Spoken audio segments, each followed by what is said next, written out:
They're hard acts to follow. They set the Eskimo standard. Quarterbacks who brought glory and distinction to a proud franchise. The next quarterback in succession, Danny McManus, the strong, silent type. Darren Flutie is his favorite destination. Shades of Brian Kelly. On defense, Tavis Reed is slick. Flashes of Larry Highbaugh. In Hamilton, Edom Raw used to apply to the other team. But Joe Montfort is still hungry, still on the prowl, on a Ticat defense that introduced Willie Whitehead, a strapping defensive end who stalks quarterbacks. But the Cats have been wounded on offense. Quarterback Mike Colley and Ricky Foggy, two Cats who didn't land on their feet. Holy Mackinac, tame that tiger!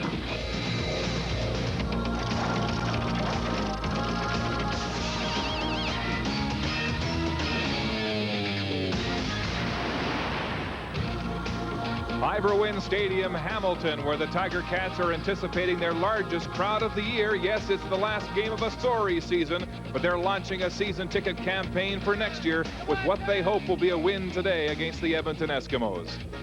Good afternoon and welcome to the CFL on CBC. I'm Mark Lee. Well, the Cats and the Eskimos finish at opposite ends of the spectrum today. Edmonton first in the West, the Cats dead last here in the East. But the last time they played, it was close. Edmonton prevailing 28-24 and needing an interception in the end zone in the dying seconds to preserve that win. And that has been the dilemma for the Cats today. 6 losses by 7 points or less, and perhaps the biggest losses here at quarterback. Foggy, Calvillo, and Colley all out, and that has forced the Cats today to play with a couple of untried quarterbacks. Look at this. Markel Fleetwood, 2 weeks experience here. Jason McCullough, just 2 days. Well, ask any coach and he'll tell you that the most important position on the team, with all due respect to the big tackle here, is the guy who stands behind the center. And Chris, the 2 guys who are going to be directing the attack for the Ticats, I think have had a total of 8 practices combined. Well, that's one of the reasons for the woes of the Hamilton Ticats. Fleetwood, as you say, 9-21 last week in his first action. Jason McCullough, only 2 practice days. I mean, he was here in training camp. They liked him. They couldn't keep him. He's back now. The fortunes of Hamilton today are going to ride on these 2 men's shoulders. The Eskimos have 3 quarterbacks dressed today. Danny McManus will start, but will probably only play the first quarter. Well, you got to say, one thing I like about Danny, consummate team guy. Here's a guy who's had 7 300-yard pass classic games. And I tell you, one of the nice things about him right now, MVP, outstanding player, well-deserved. Edmonton will go as far as Danny Mac goes. And Edmonton, primarily today, wants to stay healthy. Well, that's one of the big keynotes for Edmonton. We're going to make them real simple today. Stay healthy. They've got first place wrapped up. They got the divisional final November 9th. They want to make sure they stay focused to prevent injury. For Hamilton, it's playing for tomorrow time. This is a film the coaches will dissect and determine who they're going to invite back to training camp or who they're going to leave. They were probably encouraged by Winnipeg's performance last night against Saskatchewan. Yeah, reminded not to take a losing team lightly. What a story in Winnipeg as the Bombers finished with a flourish at home. Here's Ronald Williams' second touchdown of the game. It was 31-1 at the half and 55-9 Winnipeg over Saskatchewan. What a final. What a way to finish a tough season in Winnipeg. The Bombers spoiling Saskatchewan's chances to finish second in the West and host the West semifinal. We'll preview that wild, wild West playoff race and try to sort out the battle going right down to the final week of the regular season. And here in Hamilton today, the steel industry at full tilt. But you can't complain. Late October and good football conditions here at Ivor Wynne Stadium, and we're ready to tee it up. Here's Don and Chris. Thanks again, Mark. And the Edmonton Eskimos, under the direction of coach Ron Lancaster, won the toss. They deferred their choice until the second half, and they will be receiving as the Hamilton Ticats prepare to kick off. Ron Lancaster with a coaching record of 82-43 in Edmonton, 86-71 overall. Urban Bowman took over as coach of this Hamilton team on the 16th of August and on the 11th of August, and became the 16th coach in team history. Henry Williams and Robert Gordon are back for the kickoff by Paul Osbaldiston. A milestone game for the veteran place kicker today. This is his 200th CFL game, his 192nd as a Ticat. Henry Williams, who had a kickoff return nullified by penalty in a game earlier this year up in Edmonton against the Stampeders, brings it back to the 45-yard line. And that's where Edmonton will scrimmage first and 10 after a 17-yard return under Danny McManus for the third consecutive year, Chris, passing for better than 4,000 yards. And coming off a hot game last week, 24 of 40, 359 yards. As mentioned earlier, the seventh 300-plus passing game of the year, 2 touchdowns and interception. It'll be interesting to see how much we do actually see of Danny Mac today. Well, I have it on pretty good authority, and that's from the head coach himself, that he's only going to play about 15 minutes. We're going to work Danny Mac in the opening quarter. His first throw, a hitch screen intended for Don Blair, incomplete. It will be 2nd and 10 for the Eskimos. This is the way they line up offensively. Well, they got the big Thomas Raham, the big tackle, left tackle, Scholdice, Conop, Groenwagen, the outstanding offensive lineman, and Chris Morris. The backs and receiver led by all-everything Darren Flutie, Blair, Myers, back in the lineup, Gordon, Sellers, and Burse. 2nd and 10 for the Eskimos. McManus operating from the shotgun. Flutie in motion to the right. McManus throws for Shannon Myers back in the lineup, and he'll have a first down. Myers is in there replacing Eddie Brown, who is still having some problems with the injury that kept him out of the lineup for a good portion of the season. And they're not going to take a chance with Eddie Brown going into the final. They're just going to keep him healthy, put Myers back in here as a good line. Here's the defensive line for Tiger Cats, led by Willie Whitehead's 10 quarterback sacks, Philbrick Floyd and Joe Munford on the inner side with 8 sacks. The linebackers, Justin Ring back in lineup, Calvin Tigg, a leading tackler, and Lamar McGriggs. And the defensive backs, Robbie Hitchcock and Orlando Steinhauer, the MVP and top defensive nominee. And Hitchcock not feeling particularly well for today's game. Tony Burse, the ball carrier, he picks up a couple of yards before being driven back. An interesting lineup in that they have both Burse and Sellers in the backfield. This is something Lancaster has wanted to do for some time. Well, anytime you got a guy 6'3", 250-plus pounds in the backfield, it's like in the NFL, you had old Craig Ironhead. I mean, this is what they want to do, be able to pound it in the cold weather right now. So this is a great opportunity for Lancaster to see what these guys will do. On 2nd and 8, Hamilton makes the change. Gonzalo Floyd goes out. Sam Rogers comes in as an extra defensive back. There's a penalty flag on the play. Procedure, the call against the Eskimos. Quick, 59. Bit too quick. Make a procedure. Edmonton, number 59. Still 2nd down. Big Leo Groenwagen getting the call. And one of the things that happens early in the game is Edmonton's going to come out knowing they're playing Hamilton, knowing Hamilton has nothing to lose, nothing to win. But I tell you what, the defensive linemen in Hamilton want to prove a point that they feel that as a unit, they're one of the top units in the CFL this year. So it's 2nd and 12 for the Eskimos as McManus operates from the shotgun. He looks deep over the middle, and it's intercepted. Picked off by Sam Rogers, who came in as the extra defensive back, so the strategy pays off. But there's also a penalty flag. It's a holding call against the Eskimos, and that will be wiped out. Well, decline. Danny Mac trying to go down the field, down the seam to Donnie Blair in triple coverage. Sam Rogers picks up his first interception of the year. See him just sitting back here right now. He's just looking good protection from the offensive line. Throws him right down. He's got all kinds of coverage right there and a nice job of coming up with the ball for Sam Rogers. Well, Rogers came in as the extra defensive back, anticipating a passing play by the Eskimos on 2nd down. And Markel Fleetwood will now direct the Hamilton attack for the first time this afternoon from the 18-yard line. 1st and 10 for the Tabbies.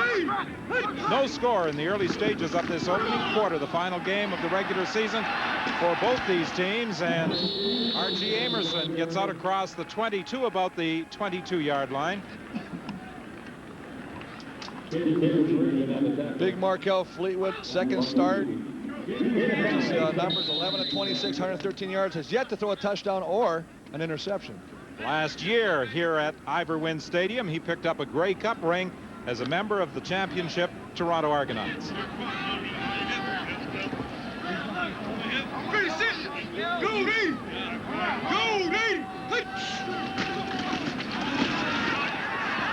Second and 5, and Fleetwood is in trouble as he goes down back at about the 18-yard line. And it was Melvin Hunter and Leroy Blue who were applying pressure from their respective defensive end spots. Well, these guys will come at you all day in many different ways. Edmonton's got one of the top defensive lines. They got Melvin Hunter, 10 sacks. They got Leroy Blue on the other side. Benny Goods had kind of an off year. He's been hurt a lot. He's only got 2 sacks, but he's got a lot of tackles coming in the middle right there, and they are a force to be reckoned with. Williams and Blair are back for this 3rd down punt by Paul Osbaldiston. He's been averaging 44 yards per kick this season. Sellers coming up the middle, and it's blocked. And the Edmonton Eskimos recover. Penalty flags go down. Sellers was one of those coming up the middle. And Willie Pless was also coming through, and I think it was Pless who managed to block it. The Eskimos have been spending extra time this week working on special teams, and they were rewarded with Willie Pless getting through to block the Paul Osbaldiston punt. Well, Mr. Everything for him does it again. He's lined up right up there. You can see it. As we run this play, he beats this guy to the inside, the guy fast to the outside. Nobody picks him up. Just a breakdown of communication on that offensive line there. Willie Pless gets in there and gives Edmonton the first break of the ball game. Well, a tough decision for the back blocking because he had 2, Sellers and Pless, coming from opposite sides. And actually, the back did the right job because you're always told to protect inside out. Unfortunately, you can't block both of them. And a no yards penalty on the subsequent recovery by the Eskimos gives Edmonton a 1st down just outside the 10-yard line. Danny McManus operating from the shotgun.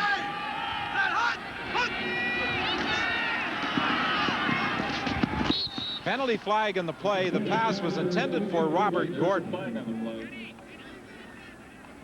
11-12 the time remaining in this still scoreless opening quarter. Ron Lancaster's Eskimos threatening to put the first points on the board. It looks like offside against Hamilton.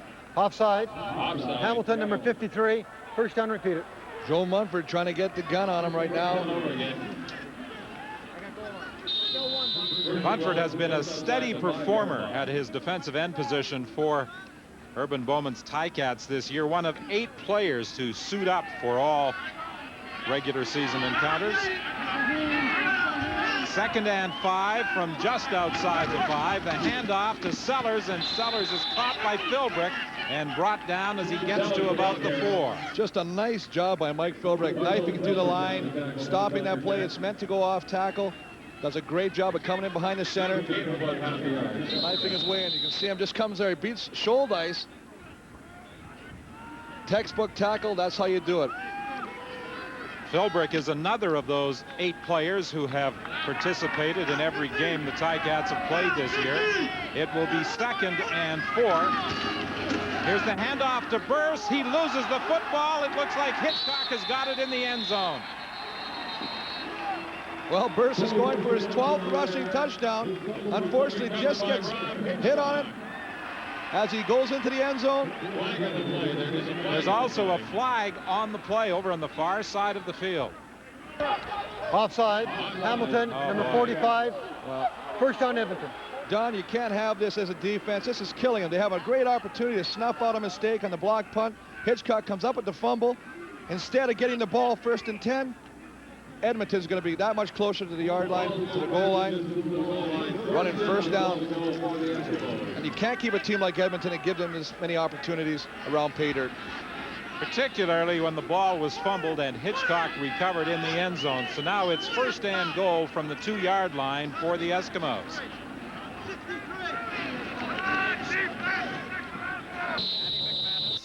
Having another outstanding year, as Chris pointed out, 7 times this year he has passed for better than 300 yards per game. Right now, in the early stages of the opening quarter, he's content to stay on the ground, and why not? He's got 2 big cruising backs. Tony Burse trying to get in, but he stopped at about the 1-yard line. And you've got to be excited. You can see the Hamilton Tiger Cats. They're not solely tackling one-on-one, they're gang tackling, and that's a sign on defense of an excited defense right now. They're all gang tackling, not letting one guy do the job. You can see right now he gives him the ball. He's going to go right off tackle. Looks like he's going to get in there, but watch the help here. He turns and bam! There he's coming in there right now. That's how you keep him out of the end zone. Hitchcock denied a fumble recovery as the result of a penalty came up from his safety position to help Frank West in making the stop on Burst. It's 2nd and goal for the Eskimos. Burst again trying to get there. This time he's successful.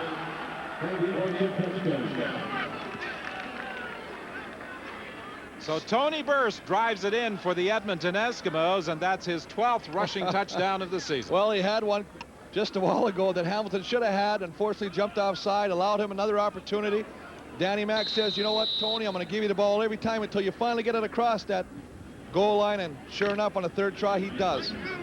The Eskimos have been happy with the improvement in their ground game over the past 4 games. For a while this season, they relied almost primarily and exclusively on the pass, but they began showing signs of improvement in the second half in their final meeting with Calgary when they came from behind to win in overtime, and it has continued since then. The point after by Fleming, and we'll be back with the Edmonton kickoff after this. The CFL on CBC. One tough game. The redesigned nightly report. Tony Burse with a second opportunity to put it in the end zone, and he was successful for the Eskimos. Well, they got the 3 guys in the backfield right now going right behind big Thomas Raham and Scholdice, trying to just get in the end zone and just keep the momentum of the O-line going, and eventually he's going to smell it, and he does. They tell me that Derek Scholdice has graded as high as any O-lineman this season for the Eskimos. And you know what I like about that statement? Not only the fact that he has graded out the highest, but Rod Conniff gave him the compliment. And usually O-line are very competitive, even though it's a team, because you all want to play the best you possibly can. But when your fellow teammate, especially on the same position, gives you credit, you know you're doing really good.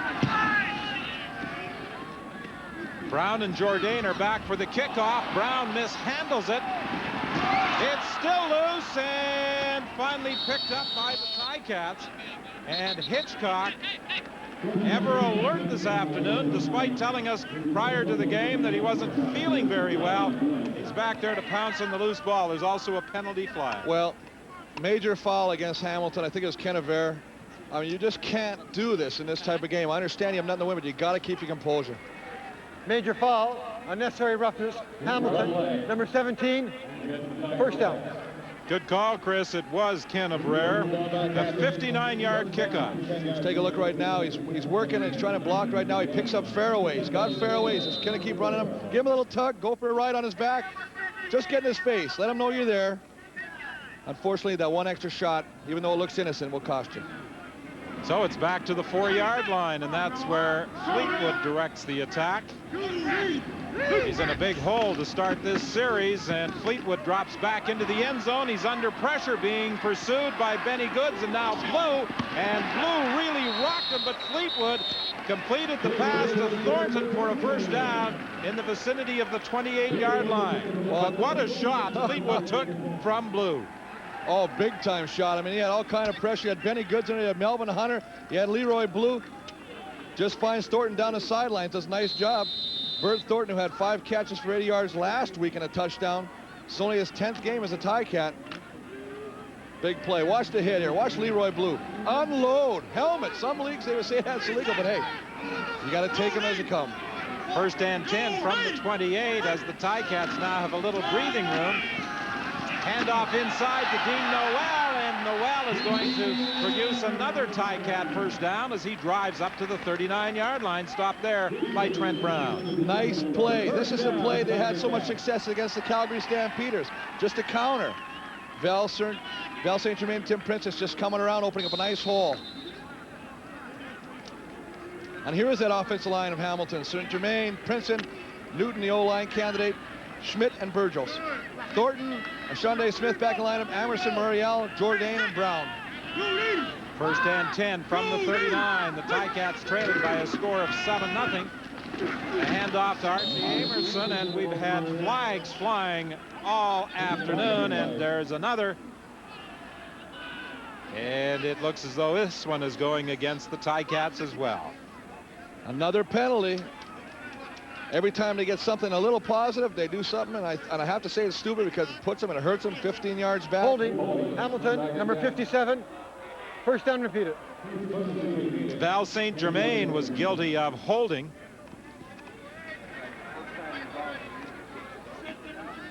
Here's the defensive lineup for Edmonton: Melvin Hunter, McCready, Benny Goods, and Leroy Blue, the top Canadian in the league last year. Linebackers: Tommy Henry, Bruce Dixon, and of course, Willie Pless.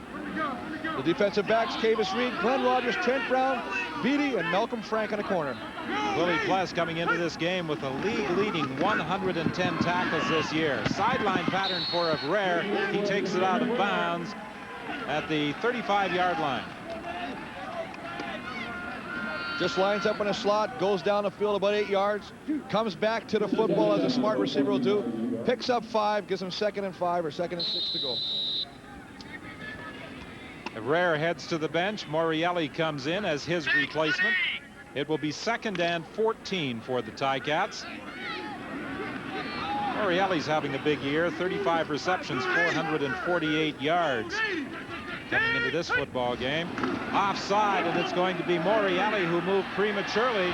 Pass intended for him, incomplete. Almost intercepted by the Eskimos, but I'm pretty sure it was Morielli across the line of scrimmage prior to the ball being snapped. Well, you can see the Edmonton guys declining and putting their hands down. It's procedure, definitely. Good call, Don. And this many penalties this early in the game really makes me think Hamilton decline. that Hamilton's kind of relaxed in their mode right now. They're kind of going through. They're making a lot of mental errors out there. They're not focusing as they should.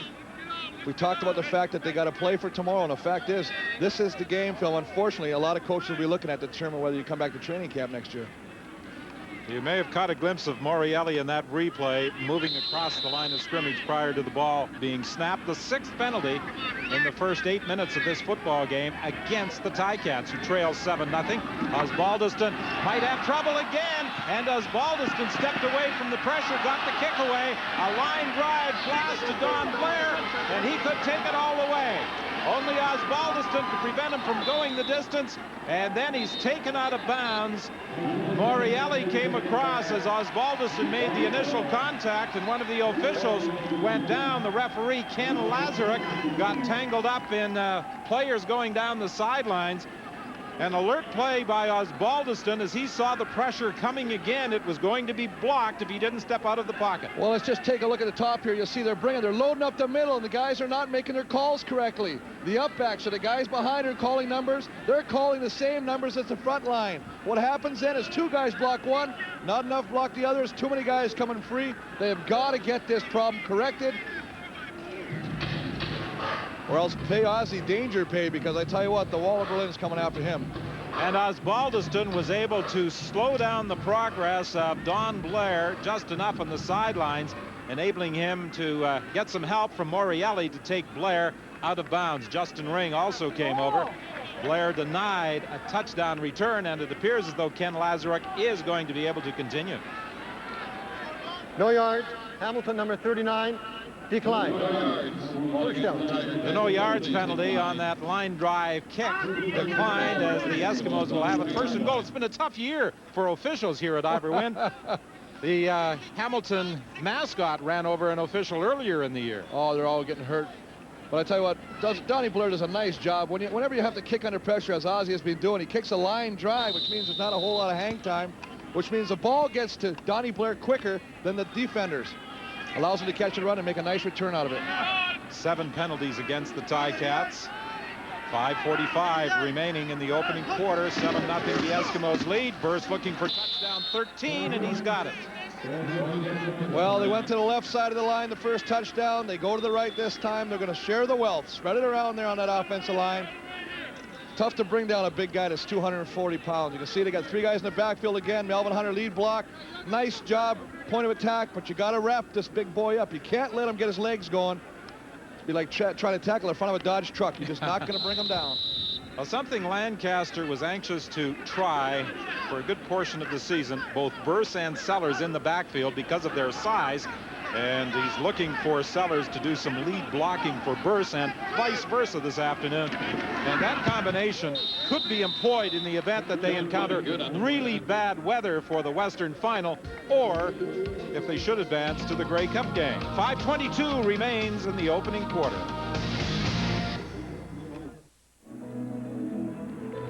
In a losing season, how do you approach the final 3 games of the year? Well, Urban Bowman said to his troops, let's look up on these final 3 as our playoff games, the semifinal, the final, and the Grey Cup game. Players never lose their sense of humor. One of them said, if we lose the semifinal, can we all go home? They might say that, but they're not going to leave without the paycheck. And they're going to stay for that last one. It's been a difficult year for the Ticats. Well, Bowman taking over from Don Southern on the 11th of August, and they've been involved in some close football games. And you got to look at the quarterback thing. I hate to dwell on that, but I mean, anytime you go in there and you have 5 quarterbacks and guys hurt all the time, it's going to hurt your offensive production. That's really been sore point for the Ticats this year. Sam Rogers to field it at the 8-yard line on the kickoff return for the Ticats. He tried to split the gap at about the 30-yard line, but was taken down by Jay Hamilton, a 26-yard run back. Trent Brown was also in on the stop. A little better field position for Markel Fleetwood to start this drive. But penalties have really taken their toll in this opening quarter on the Ticats. Undisciplined penalties. Very undisciplined, and they'll just kill you. They take away any kind of momentum you might build, and they got to do something, you know, to get some points on the board. They can't allow Edmonton to keep scoring like this and making big plays. Fleetwood with only half a dozen practice sessions with the Ticats since agreeing to terms with the team in their rash of injuries. Now Fleetwood is flushed out of the pocket. He's going to try and run for a first down. He hits the turf at the 41. He's about 2 yards short. Well, that's one thing Markel Fleetwood gives you. He is fleet of foot, as his name would suggest, and he does a nice job right here. Good pressure by the Edmonton defensive line. Hunter Goods coming in there. Might even been a hold on that one. Presence of mind to pull it down and take off, get what you can. 4:32 remaining in the opening quarter. 14-0 the Eskimos lead.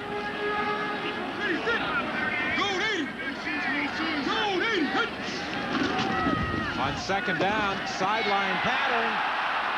Andrew Grigg is going to take it out of bounds at the 41. This is a career season for Andrew Grigg.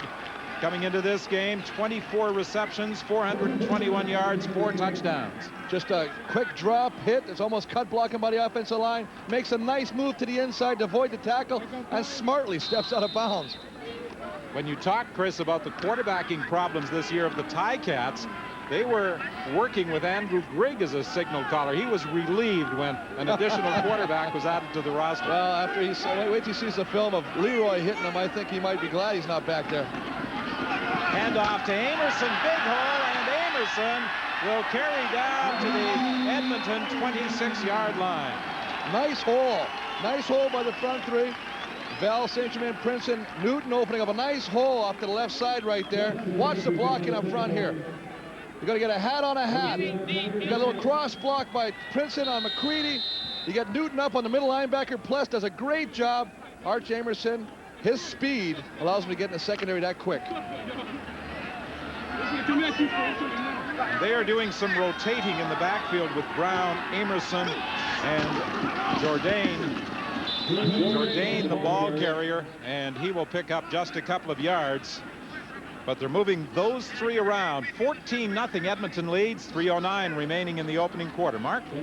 Don, the Cats are sending plays in by shuttling players. Mike Morielli comes out. Dean Newell goes in. That's because Fleetwood has only been around for 2 weeks, as we mentioned off the top of the show. I asked Morielli how the system is working. He says, I don't like it because I can't get in the flow of the game, because often the quarterback doesn't get the call until seconds before he's over the center. Fleetwood rolling to his right, looking into the end zone for Thornton. Catch up with it. And Fleetwood bangs his hands in disgust because he realizes Thornton was open. He led him just a little too far. Does a nice job getting outside, little half roll. You got it when you got a guy like this with this kind of mobility. You want to use him right now. Watch this. Watch the offensive lineman right here. That's an excellent job of snapping the ball and getting out to the outside guy. Allows Marquis to get to the outside. Just overthrows Thornton. He has got this guy beat. He's got 3 steps on him. Had to throw me a little tighter. Would have been 7 points for the Tiger Cats. Paul Osbaldiston to attempt a 32-yard field goal to get the Ticats on the board. And this kick is good. So with 2:19 remaining in the opening quarter, it's 14-3, the Eskimos in front. What's so great about it? All right. I tell you what, one of the nice things I like about this, Ozzie, last time we watched Ozzie kick field goals was the Calgary game against Hamilton, and he missed 5 field goals. They should have won that game. And he's been on a streak since that game. I think he hasn't missed a field goal since then. Well, he was 1 of 6 against Calgary on September the 21st. Then he kicked 8 in a row in his next 3 games. Gotta like that. That's a sign of a true veteran and a guy that knows how to win games. Doesn't let it get him down. He was talking about the golf swing, the analogy of the swing. Had to work on it, get his footwork right again. obviously has corrected it. And he has the longest field goal of the year this season in the CFL, a 57-yarder against Calgary. And he is number 4 all-time in CFL scoring. Coming into the game with 1,928 points. And now with his 32-yard field goal, 1,931. A short kickoff. It's taken by Benny Goods. Goods ran into one of his own men. Well, Jay Hamilton, get out of the way. Oh, baby. Keep your kid. Don't let your children watch this replay. Benny Goods, they might even want to put this guy in the backfield the way he rambles. He held on to that football. It was like the last meal he was going to eat. Well, the Eskimos come over to the bench. Not only are they leading, but they've got first place wrapped up and home field advantage for the Western Final, so they're loose and really enjoying themselves. 2:06 remaining in the opening quarter. 1st and 10. The Eskimos at their own 49-yard line. McManus fakes inside, throws out into the flat to Sellers. And he's a load to bring down. It takes 3 Ticats to stop his progress after a pickup of 3. Nice little swing pattern to the outside, get him one-on-one. Fortunately, he's going against Lamar McGriggs, one of the better tacklers in the league. McGrigg does a nice job of holding him up, allowing some of his teammates to come over and finish the job. You can just see a little play action. Little play action to freeze the linebackers, hopefully allow McGriggs not to get out there, but he's got good speed. He's going to rope him, ride him, and if I'm a rodeo score judge, I'm giving him a good score on that one. 2nd and 7 with 1:22 remaining in the opening quarter. Danny McManus looks to the sideline for Shannon Myers. He got tangled up with Orlando Steinauer. And McManus under pressure from Calvin Tiggle, and Mike Philbrick went down hard and is a little slow in getting up as he heads over to the bench. Well, I don't think he wants to, as a coach, Lancaster doesn't want to see a starting quarterback take too many shots like that. Mike Philbrick does a great job. They got a stunt on, and all he does, he slides through again. He just kind of he's beating the shoulder ice. Here's a guy we just talked about, grading the highest. 2 times today we've seen Mike Philbrick do a number on him. Fleming with a high punt taken by Rogers. He fumbles, manages to recover at the 20-yard line. That's one of the things that Fleming is doing this year, is kicking the ball very high, and that allows the special team tacklers to get downfield. A 42-yard kick, 3 yards on the return. Well, I think one of the things that's happening, Don, is the fact that he is getting so much height. He's booting it up around these seagulls. There's about 20, 30 seagulls flying around the field, and I think as a player, you're probably wondering which one of them is really the football until it gets down to eye level. It will be 1st and 10 for Fleetwood at the 21-yard line. Fleetwood, the starting quarterback today for the Ticats. Coach Urban Bowman said that Jason McCullough would likely see some action as well. All 3 quarterbacks are expected to see action for the Eskimos. This is Archie Amerson driving his way out across the 25 to the 27-yard line. Willie Pless and Bruce Dixon came over to make the tackle. Nice job. They're just staying on it. They have a play where they have a counter play where they bring the backside guard and tackle around. That time they just brought big Val St. Germain, all 305 listed pounds of him. And we have Jimmy Kemp getting set to take over in the 2nd quarter, as Ron Lancaster indicated when we visited with him this morning he would. Fleetwood won't get a chance to throw as Benny Goods, a ball carrier earlier, now a tackler for the Edmonton Eskimos. Well, you know, we just talked about him earlier in the show. He only has 2 quarterback sacks. You can see right here, they're looking at Danny Mack, and we hope that's not too serious. I know he doesn't wear contacts or glasses, so maybe he took a shot a little harder than we thought last time. But on this play, you can see Benny Goods just beats the block, comes to the outside, and his legs are just continuing to move. Just beats big Tim Princeton. Outside armbar move, gets a sack. Well, you talked about staying healthy in your pregame notes about this encounter, and that's important for the Eskimos. They don't want their #1 pivot to be hurt. He is the key to this team as far as I'm concerned. He is the general. Osbaldiston now punting from the 5-yard line. Henry Williams takes it at his own 48. Looking for that seam to develop. It doesn't. And Cooper Harris makes the tackle at the 51. A 45-yard punt by Paul Osbaldiston, and that is also the final play of the opening quarter here at Iverwin Stadium in Hamilton.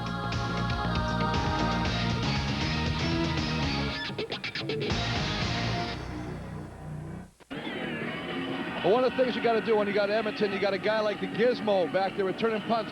Watch this. Look at the lane coverage. This is what you want out of your cover team. Take everything away from the Giz. Don't let him get a lane because he'll kill you. Cooper Harris does a great job of staying his lane.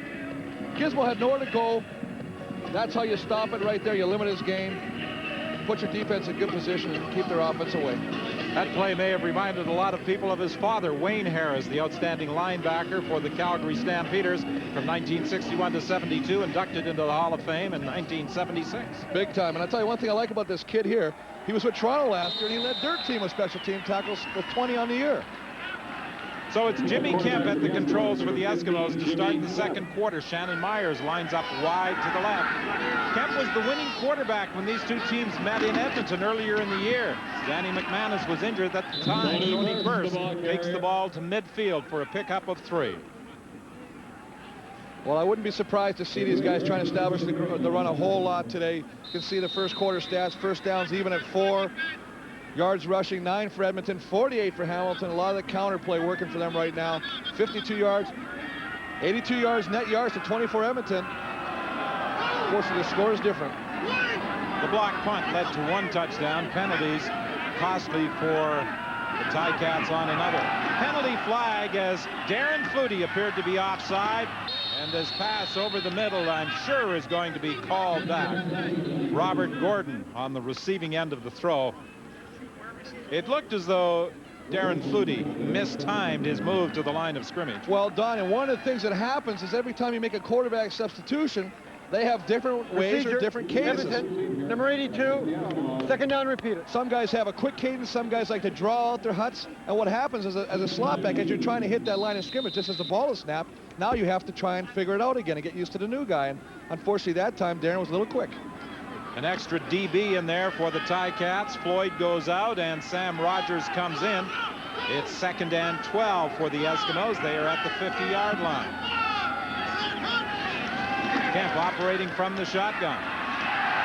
Kemp drilling it over the middle. It's incomplete. He was looking for Flutie, and that was close to a Ticat interception. Nice coverage by Gerald Vaughn all the way down across the line of scrimmage. Comes across the field, stays with him. Watch this. You see him on the bottom of your screen right now. He's just going to do a little cross route, take it inside. Watch Gerald Vaughn. This is a nice job. It should be a pick. Reads it, reads the quarterback eyes. Comes in there and almost comes up with one he thinks he should have. Willie Whitehead, who leads the Ticats in quarterback sacks with 10, was pressuring quarterback Kemp.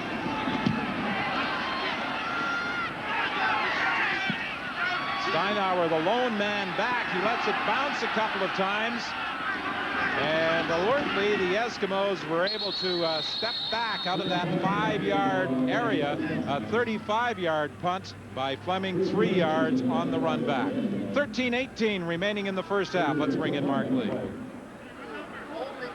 Well, Don, this was the scene about 1 year ago as Ottawa quarterback Dave Archer saluted fans at Frank Clair Stadium for their support. A sellout crowd that afternoon for the Ottawa victory. Unfortunately, the Riders folded after 120 years of pro football in the nation's capital. And today here, the Ticats are holding a 1-game vigil of sorts for the Riders. Many fans from Ottawa, there you see the old Ottawa flag in Section 8 here at Iverwin Stadium, have come down on the train from Ottawa today to be here for the game. They're being saluted by the Tiger Cat organization, and as part of that salute, the players themselves are wearing the patented Rough Rider R on the backs of their helmets. And I hope that sign is prophetic. I hope the Rough Riders will rise again. Love to have a team back in the nation's capital. 1st and 10 from the 29-yard line. Thornton, a left-hander to throw down the sidelines for Greg. He's got it. Oh, baby!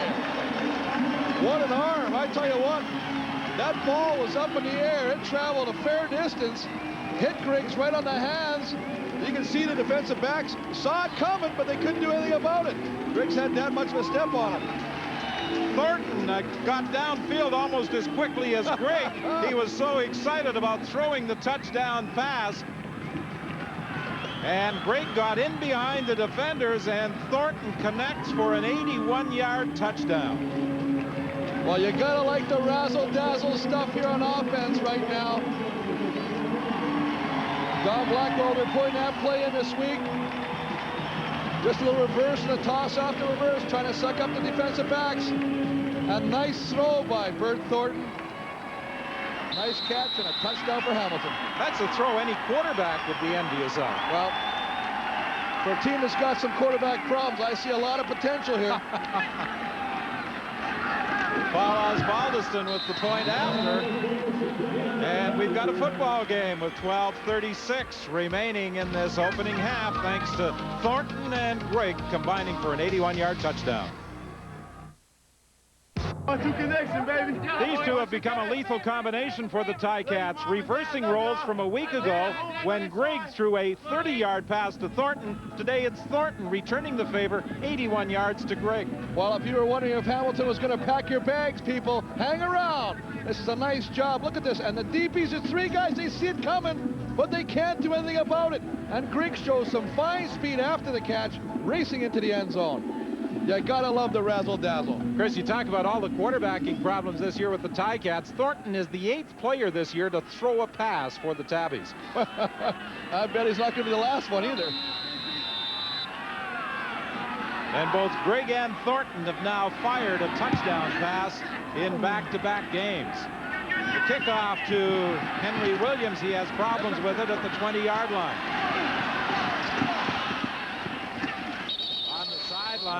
He is held up and then downed at the 33. A 15-yard return. Dean Noel was there to make the tackle. 14-10, Edmonton leads. 12:28 remaining in the first half as Jimmy Kemp continues as the quarterback in this second quarter for Edmonton. He'll see some action in the third quarter as well, and then Marcus Crandall will likely take over to finish the game. Danny McManus, I believe, is through for the day. It appears as though it may have been nothing more serious than a nosebleed. Well, he did get cranked by the two guys, Philbrick and Tagle, and his head was driven into the turf, and sometimes that will cause capillaries to burst. Pass is knocked down by Floyd right at the line of scrimmage. Well, we are seeing some enthusiasm, and you know, a big play like the Thornton to Griggs pass just picks the whole team up, and you can see the defense is doing their part again. They are fired up.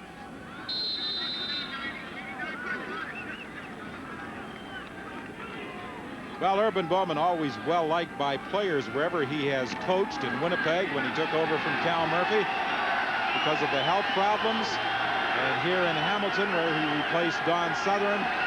Introducing a little razzle-dazzle into the Hamilton scheme in this final game of the season. The pass for Flutie, short of a first down, and the Edmonton Eskimos will almost certainly send in the punting unit. Derek Greer was there providing coverage. Bowman isn't sure about his future. He doesn't know whether he'll be back with the Ticats next year. Yeah, it's one of those situations you really feel for the guy. He took over for Cal Murphy, as you mentioned, and took us to the '92 Grey Cup. And you know, he come over here. He took over from Sudsy in a situation where they really didn't have a quarterback situation.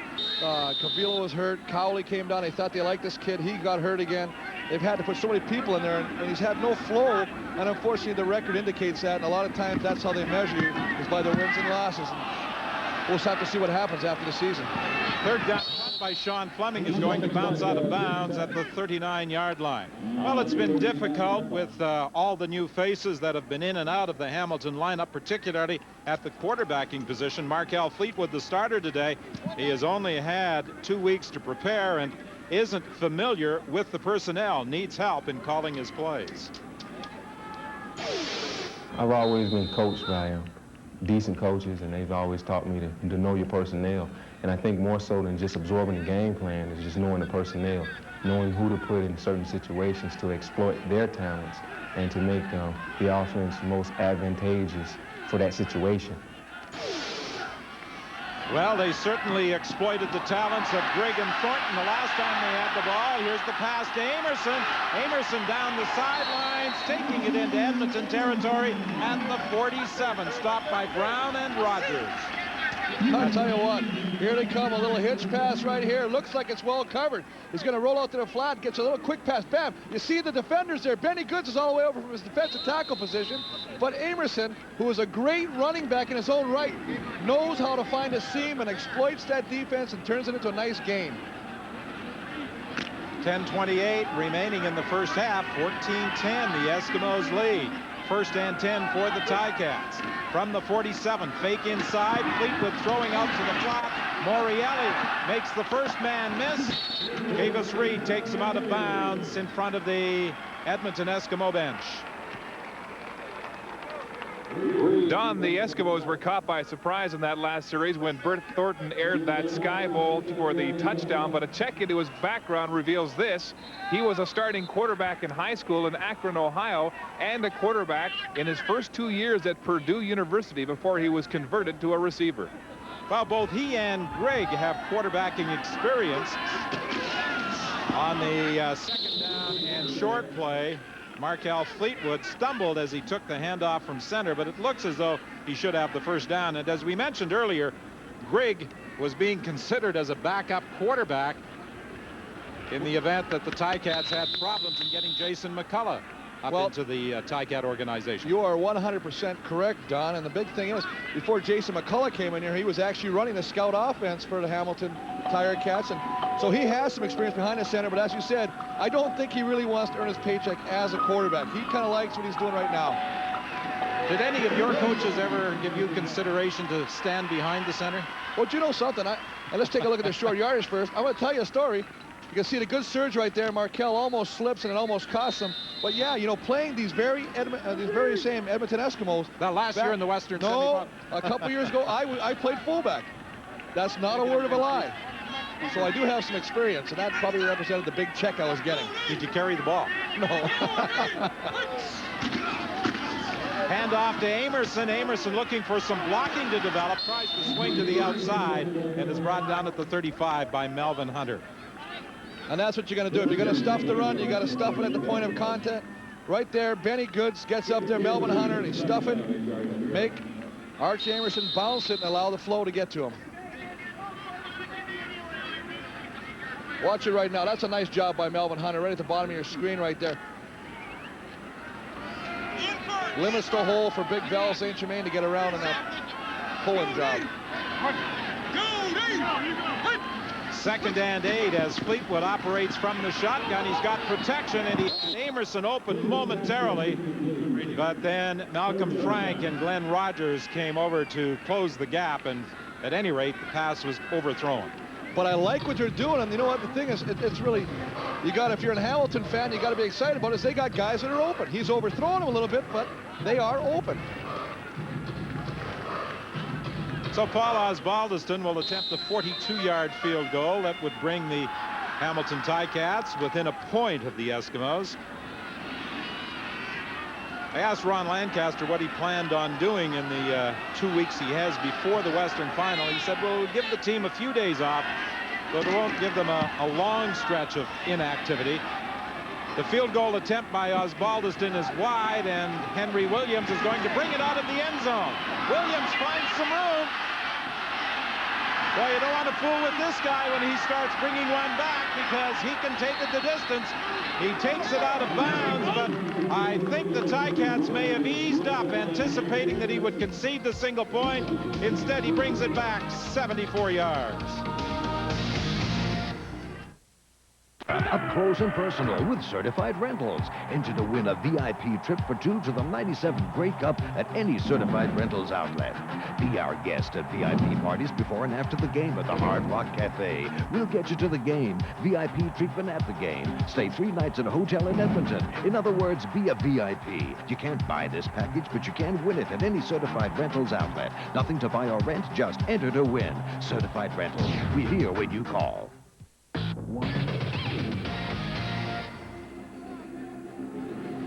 8:06 remaining. They have officially credited Henry Williams with a 78-yard missed field goal return. Well, take a look here. As you can see, all your defenders or your guys trying to tackle the ball on one side of the field. Henry sees this. The Giz sees it. There's Justin Ringer's Val St. Germain. There's nobody else to the right of the screen. We got the opening right here, and that's what they're looking for right there. And that's what a wily veteran like the Giz will do to you in that situation. So Kemp takes over, 1st and 10 at the Hamilton 44-yard line. Kemp swings it out to Tony Burse. Burse puts his head down and takes on Derek Greer and Justin Ring and will pick up about 6 yards. Well, if I was Edmonton, I'd give this Burse the ball every time. I mean, he's a punishing runner. Watch him just swings out of the backfield, gets it. First thing he's going to do, he's not going for the sideline. He's going for somebody. They must have to repaint his helmet after every game.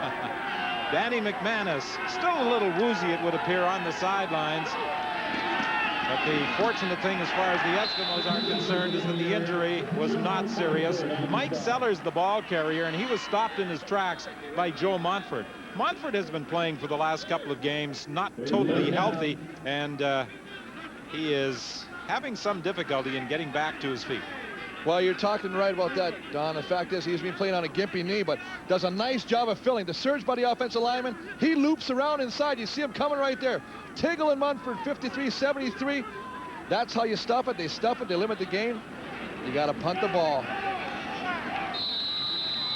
And that's a load to bring down. 6'3", 253-pound Mike Sellers.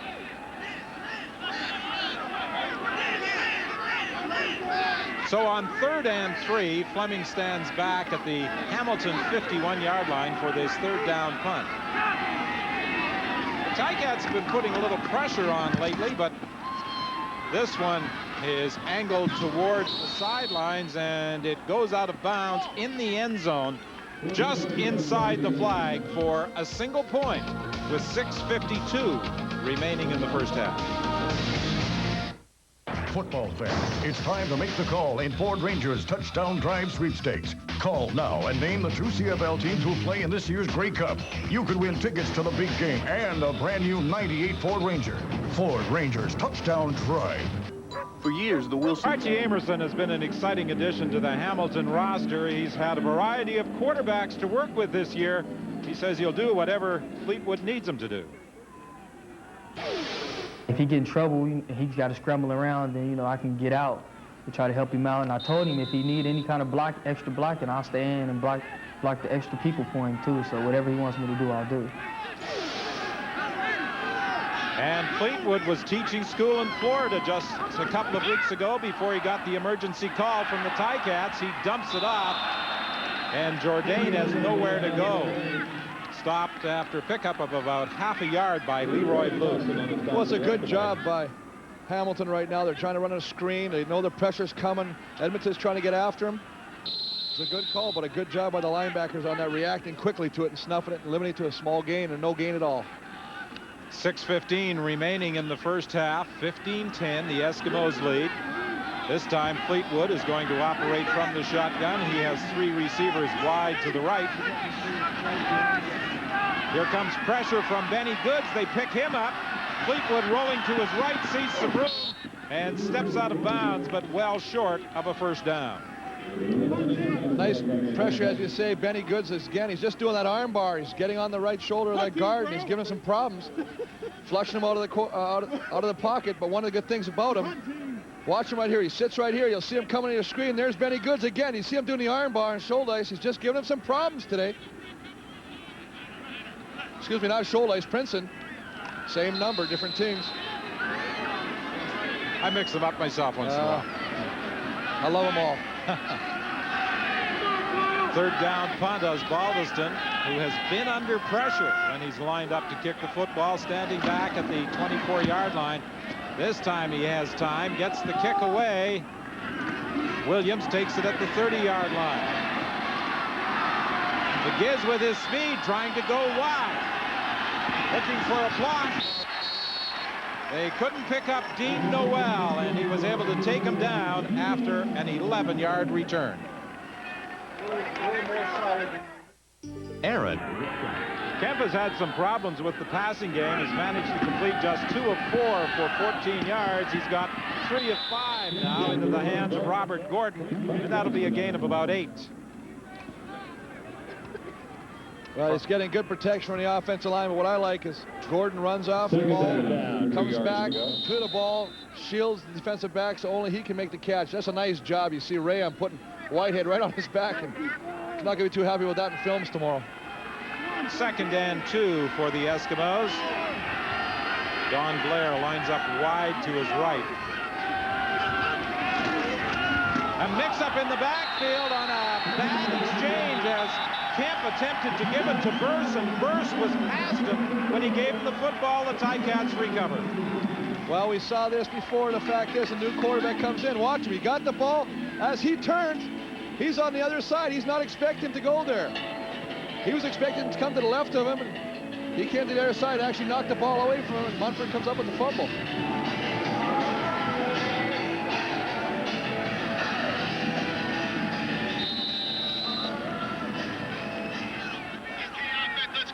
Over on the sidelines, Kemp trying to explain what went wrong with 4:19 remaining in the first half. The Ticats in possession, trailing by 5, 1st and 10 from the 48 of the Eskimos. Fleetwood operating from the shotgun, looking for Thornton. He just overthrew him. A couple of times now, Fleetwood has had Thornton open. We have talked about this. He had Grigg open before overthrowing him. This is the 2nd or 3rd time, as you say, that Bert Thornton has just had a couple steps on him, and unfortunately, Markell has just put a little too much on that ball right now. But the big story regarding Thornton today is his 81-yard touchdown toss to Andrew Grigg. Bert, stick to throwing it, buddy. Stick to throwing it. Much more effective. Dean Noel into the ball game for the Ticats. Morielli goes out. It will be 2nd and 10 Hamilton from the 48 of Edmonton. The toss to Amerson. He's going to throw it. Well, this one is the reverse of what happened earlier as it's intercepted. And Trent Brown, the safety, takes it out of bounds. That one simply hung up there far too long. I hope I didn't curse these guys. I said it probably wouldn't be the last guy to throw the football, and sure as heck, here's Amerson on doing a little sweep action to the right. He's going to get up and throw the ball. And they tell him, if you got somebody open, throw it. If you don't, turn it into a run. I don't think that he should have thrown that ball. Take what you can get, but don't cause a turnover.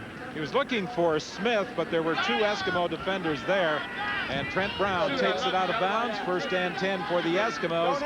They are at their own 49-yard line. This time they successfully complete the handoff to Tony Burse, and he picks up about 3 before being stacked up by middle linebacker Calvin Tiggle. And you can hear the contact up here, Don. It's some smacking going on. There's not a whole lot of love between these teams. And as you said, Tiggle just comes up there and lays a licking on him, but Burse, big as he is, still drags him for a couple. Tiggle leads the Ticats in tackles coming into the game with 81.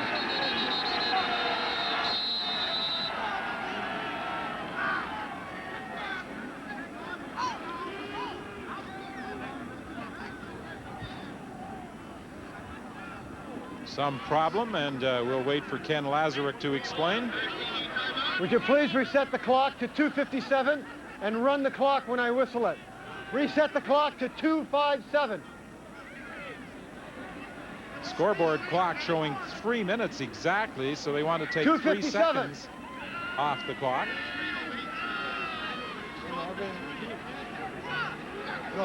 Well, the people in Hamilton are doing a little partying, and probably the guy running the clock still partying.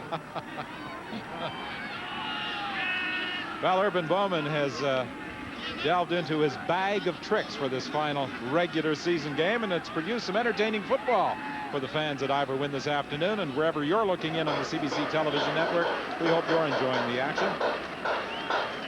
I believe whatever fortune is dealt to Mr. Bowman, he will end up somewhere in the CFL. He loves the game, wants to remain a part of it for a long time to come.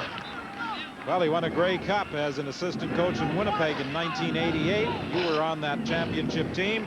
He's been a finalist, a Grey Cup finalist in other years in 93 and 90 in Edmonton.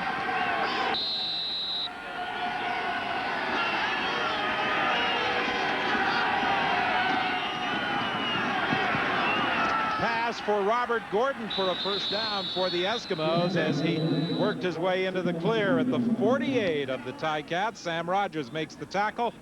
2:44 remains in the first half. Well, Chris, you've been fingering your abacus, trying to work out the details of what Robert Gordon needs for a milestone today. Well, you're right. He needed 53 yards for the 5,000 career yard mark, and he's got 22 already, 31 yards short of that magical 5,000 yard mark. That only took you about 5 minutes to work out. Had to figure out what an abacus was.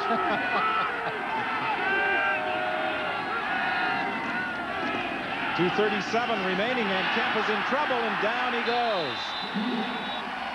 Whitehead and Floyd were both in on the stop, and Montford was standing there just to make sure. Well, let's give some credit to the coverage team of Hamilton right now, because the offensive line originally does a good job of protecting. And see, they got the nice pocket there. There's a good pocket there originally. Kemp can't find anything, and he has to bring it down. When he does that, it allows the defensive line to come in and make the play. They talk about Willie Whitehead as being a real keeper here in Hamilton. They like the way he has played. Well, he got the ultimate compliment being called an Alfred Payton clone. 2nd and 13. Kemp fakes. Decided not to throw, decides to run, and Montford is in pursuit, forcing him out of bounds at the Hamilton bench. Well, you can see Montford a little excited out there, and we can hear him up here yelling, "Make sure there's somebody outside of me. Don't let loose contain." You can see him coming right now. He comes inside. Here he is working. You can see the coverage downfield. Everybody's got somebody. Look at this. Everybody's got somebody. Just a good job of coverage. He's got to pull it down and run for it right there. That's pretty good pursuit for a big defensive lineman. Well, he's got some speed on a bad wheel. He's got good speed. Imagine how good he is when he's 100% healthy. Fleming stands just on his own side of the midfield. Strike pressure coming up the middle. Sam Rogers was going after the block, and the ball taken by Steinauer, and immediately there's a flag, an indication of no yards against the Eskimos with 1:56 left in the half. With just 10 seconds remaining in the half, Ron Lancaster sends out the field goal unit. Well, that's a big break for Hamilton right now. I think that had Kemp taken off with the ball, with the open field he had, he would have picked up a first down anyway and kept this drive alive.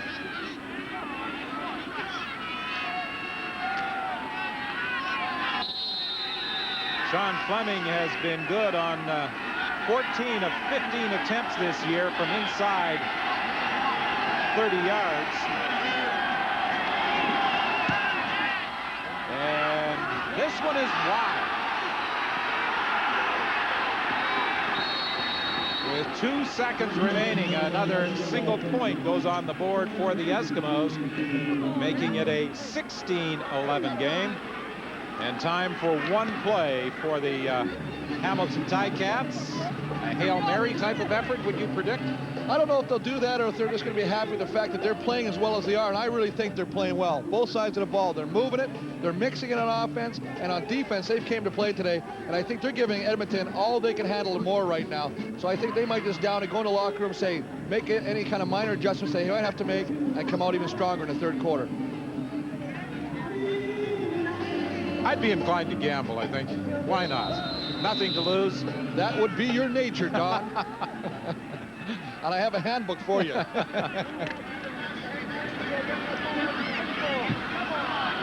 But you're probably right. This should be the final play of the half, barring penalty. He faked as though he was going to go down. Now McCullough is looking, and he is throwing deep. He's got his man open. Smith looking for some blocking help. Still on his feet. If they could have got some people downfield for some blocking help, he might have gone all the way. There's a penalty flag back at the line of scrimmage. A 48-yard throw from McCullough to Smith. And Leroy. Major foul. Roughing the passer. Edmonton, number 40. First down, Hamilton. Oh, talk about a penalty being costly. Mr. Gambler, Don Whitman, I will never go against you on that again. At first, I was about to rub your face in and say, look, he's going down, but no, he gets up, decides to throw the ball. as if he heard you, and I know he's got an earpiece from you.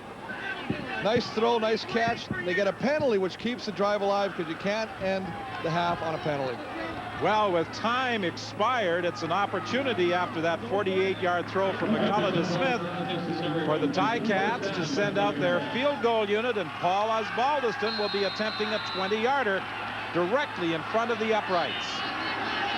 That could cut the deficit in half as the teams head to the dressing room. High snap, and Osbaldiston's kick is wide. Oh, my goodness. A high snap, and Grigg had to pull it down, couldn't get it set squarely on the tee, and it's 16-11 as the teams break for the half.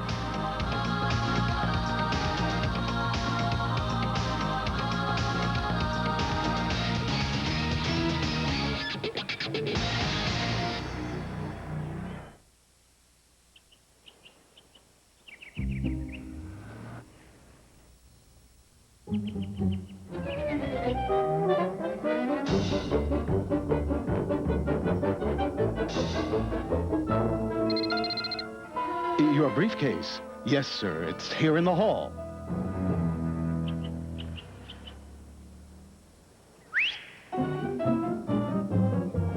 Acura, designed with purpose, driven by passion. Ceiling fan would help. Shame. I was growing unusually fond of this lamp. So I went out and learned all about ceiling fans. I also found out about other ways to make the house more energy efficient. Caulking, weather stripping, insulation. I'm your biggest fan. Thank you. Home Hardware, help us close to home. Clean the air with Filtrete furnace filters from 3M. 20 times more effective than ordinary filters. On sale now. As the 1997 Grey Cup approaches, you're seeing them more. People practicing for the TELUS Ultimate Field Goal. One kick for $1 million at the 1997 Grey Cup, with half going to charity, half to the kicker. Enter to win the chance to be that kicker at all TELUS phone exchanges, customer service centers, and mobility-approved dealers. Sorry, must be age 18 or older to enter.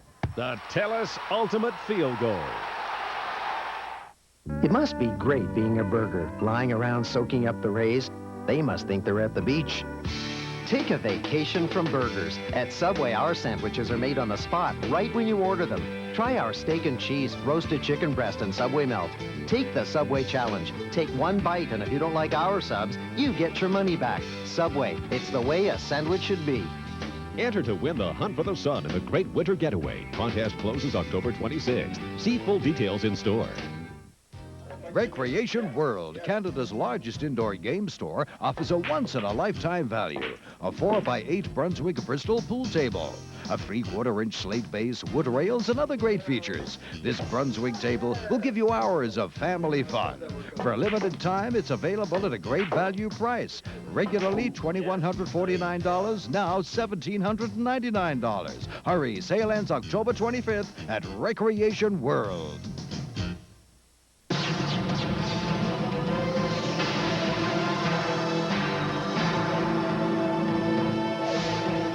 CFL on CBC.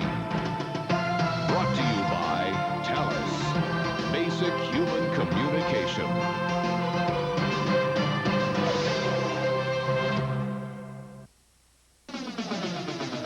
Diehards right to the final game. The Ticats showing some moxie. The Eskimos resting some starters as they lead the Cats 16-11 here at the half at Ivor Wynne Stadium.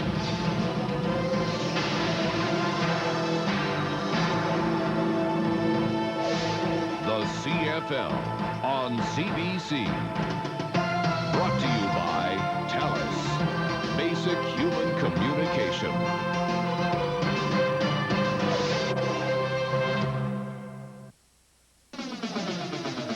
Diehards right to the final game. The Ticats showing some moxie. The Eskimos resting some starters as they lead the Cats 16-11 here at the half at Ivor Wynne Stadium.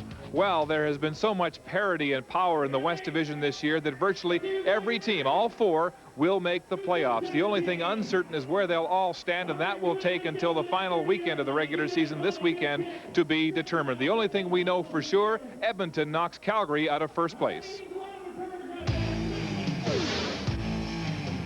The Eskimos are in the playoffs for the 26th year in a row.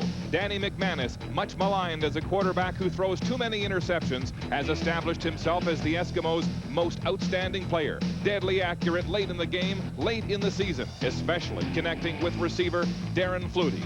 Willie Pless leads the CFL in tackles, the anchorman on the best defense in the West. And with Cavis Reed always a threat to intercept, he's returned 2 for touchdowns this season on a defense that remains Edmonton's strong suit. For only the second time in the 90s, Calgary was not a lock for first. It's been a frustrating season for Jeff Garcia, looking for chemistry in a roller coaster year. Vince Danielson, though, stepping up for the retired Dave Sapunjas, his first 1,000-yard season. And on the ground, Kelvin Anderson rushing for his second 1,000-yard year on a Stampeder team that did not run away with first place, but maybe peaking at just the right time. BC's season just like its landscape, peaks and valleys. Damon Allen set the CFL on fire during the first half of the season. In the air action, Jackson came back from the NFL with dire consequences for opposing defenses. But a late season slump and a call to this guru on offense, John Hufnagel. And for Argo return ace Jimmy the Jet Cunningham, arriving for the final week of the regular season. The BC defense remaining rock solid, but ragged late in the year. Saskatchewan is in the playoffs for the first time in 3 years. The Riders trading the talented but troublesome K.D. Williams and teammate Lamar McGriggs to quell internal dissent. Bobby Jurison emerging as their best player on defense. And on offense, Reggie Slack, the #1 quarterback in a season of musical quarterbacks. A season of wild, wild playoff implications in the West.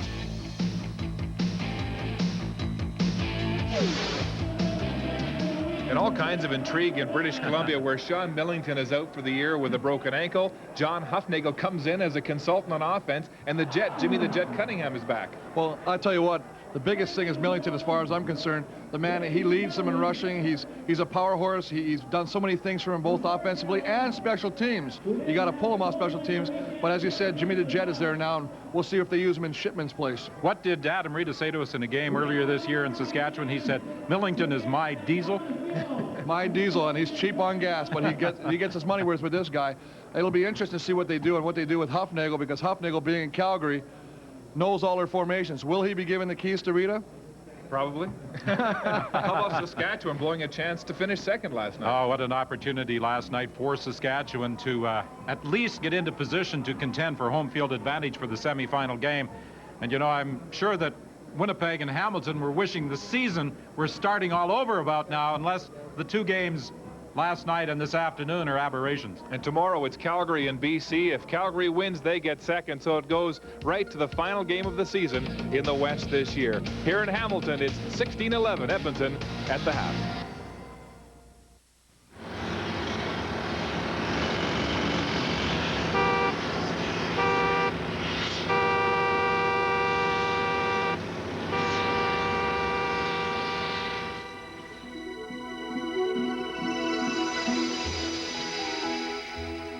Test drive the Nissan Pathfinder. You never know where it could lead.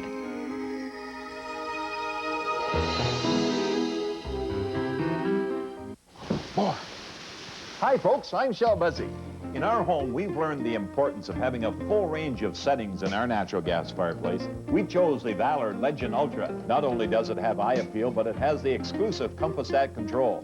Like a cruise control in a car, ComfoStat automatically adjusts the gas flow to keep the temperature nice and cozy. Valor keeps our home in the comfort zone. Valor, warming homes since 1890. Available at the Northwestern Utilities Gas Appliance Store.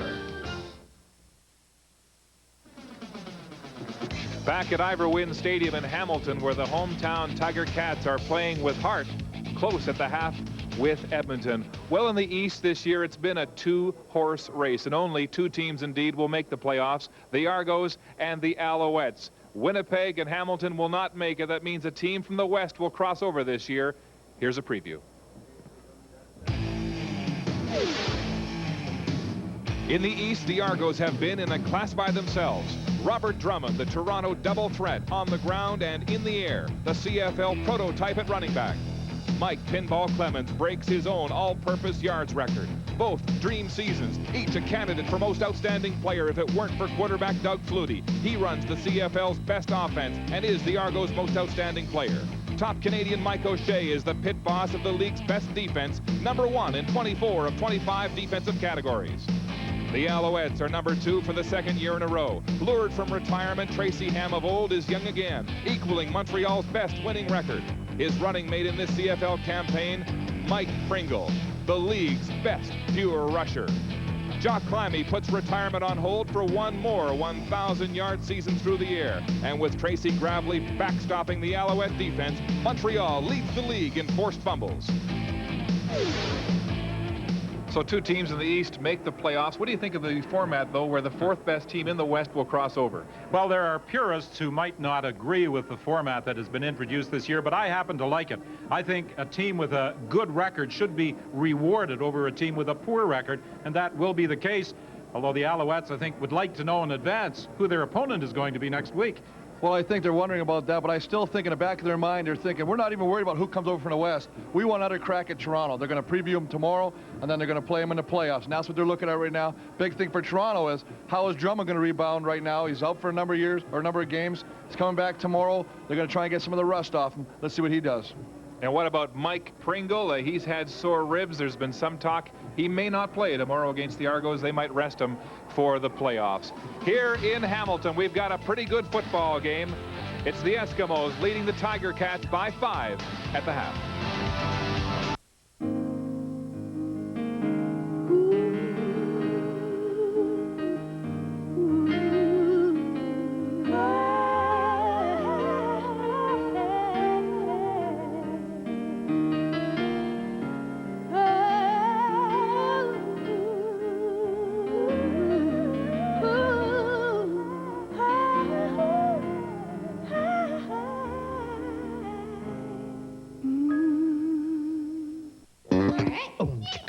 I was heading out to eat with a double date for dinner in mind. 2 double cheeseburgers, 2 fries, and 2 drinks. 2 can dine for $7.99. Ooh, 2 double cheeseburgers, including 2 medium fries and a drink for me and a friend. That's right, 2 can dine for $7.99. A deal like that for a double cheeseburger like this? I've got a double vision for dinner. For hot eats, cool treats, think DQ. Call 1-800-6. Then a roast chicken causes a new epidemic. What do you mean? Parade chicken. And now, the evening news. I sense an alien presence in the room. Gotta drink the milk. Oh, yeah. That is so not the milk I ordered.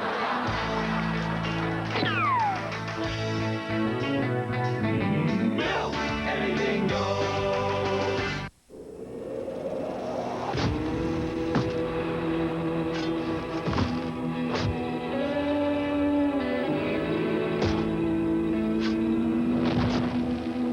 Looking for a work boot as tough as you.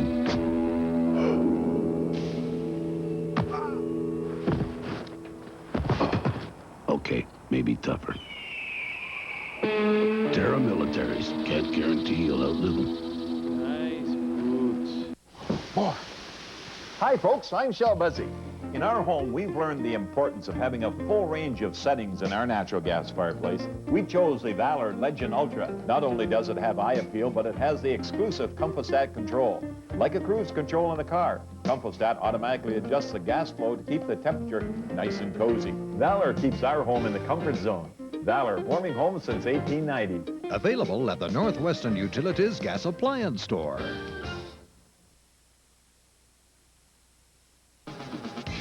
Back in the Steel City, where the young Hamilton untested quarterbacks are doing pretty well, down by 5 to Edmonton at halftime.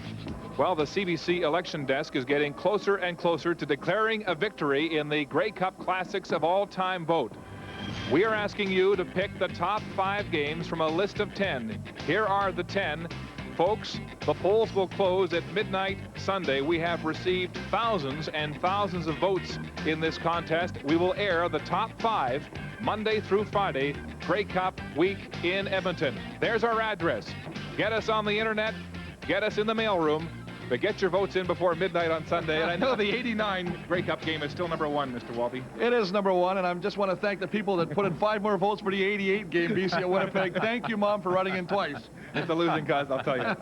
How about the first half, though? Pretty good football game. A very entertaining football game for two teams at opposite ends of the standings. The Edmonton Eskimos #1 in the West, the Ticats last in the East, and they dished up 30 minutes of very entertaining football. The Eskimos working on their special teams this week, and it paid off early, Chris. Well, big time, and I think this is what you want to do. You want to make sure you put a little attack. You can see, here they got. Here's Edmonton's defenders coming up. Willie Pless coming from the right side. The guy's got to pick one. He picks the wrong one. Blocked punt. Recovered, and with the no yards penalty, sets up a touchdown run by Tony Burst. Late in the second half, or watch this play, second quarter, excuse me. Little razzle-dazzle from Urban Bowman right here. Thornton, the long bomb, 81 yards to Griggs. What a beauty. Nice catch, and I love this little bit of speed after, right into the end zone. I got to tell you guys, though, this game has all the feeling of those friendlies they play in soccer or cricket or whatever. On one play where the Edmonton defense stopped the Hamilton offense, Benny Goods and Leroy Blue waded into the Ticat bench in front of Urban Bowman and yelled, punt team, and they all burst out laughing. It's the Cats trailing at home by 5, 16-11, Edmonton in front. On a great day for football here in Southern Ontario. We're back with the second half kickoff after this.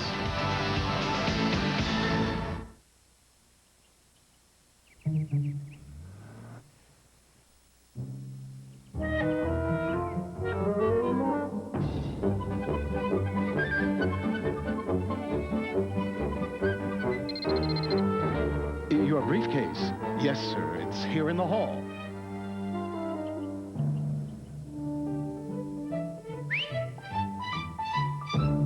Acura, designed with purpose, driven by passion. Meet Marion Kane. Thinks security doesn't just come up and tap you on the shoulder. Thinks it's something you earn. She'll let very few people tinker with her bike. Won't let anybody tinker with her financial future. Makes Canada Savings Bonds a big part of her plan. When you're on solid ground, you can go wherever you want. Ride on, Marion. You've never seen anything like it, and it's headed for Canadian Tire. More selection, more parts for more makes and models of cars and light trucks, more quality brand names like Certified Brakes, Monroe Shocks, and TRW suspension parts. So now, you'll get the right parts when you need them at guaranteed low prices. Canadian Tire, Canada's auto parts store, made better. See the Grey Cup up close and personal with Certified Rentals. Enter to win a VIP trip for two to the 97 Grey Cup at any Certified Rentals outlet. Be our guest at VIP parties before and after the game at the Hard Rock Cafe. We'll get you to the game. VIP treatment at the game. Stay 3 nights at a hotel in Edmonton. In other words, be a VIP. You can't buy this package, but you can win it at any Certified Rentals outlet. Nothing to buy or rent, just enter to win. Certified Rentals. We're here when you call. Dreaming of Grey Cup? Dream no more. Get your sorry attitude down to bumper where the action is, and grab your chance to win a trip for two to the Grey Cup in Edmonton. It's easy. Pick up a Pepsi 12-pack anywhere you see the Grey Cup design. Fill out the entry form, drop it in the box in any bumper, and you, my friend, could be flying into Edmonton with WestJet, staying 3 nights at the Fantasyland Hotel, and going to the exclusive Grey Cup VIP parties. So get on down to bumper, the auto parts professionals, and win. Well, there were a lot of big plays in the first half, but only 3 touchdowns, 2 of them by Edmonton. The first by Tony Burse as the result of a blocked punt, and then it was Burse again after a fine punt return by Don Blair. The lone Ticat points, or the first Ticat points, on a field goal attempt by Paul Osbaldiston, and then this play. Thornton to Andrew Gregg. It covered 81 yards for some razzle-dazzle and a Hamilton touchdown.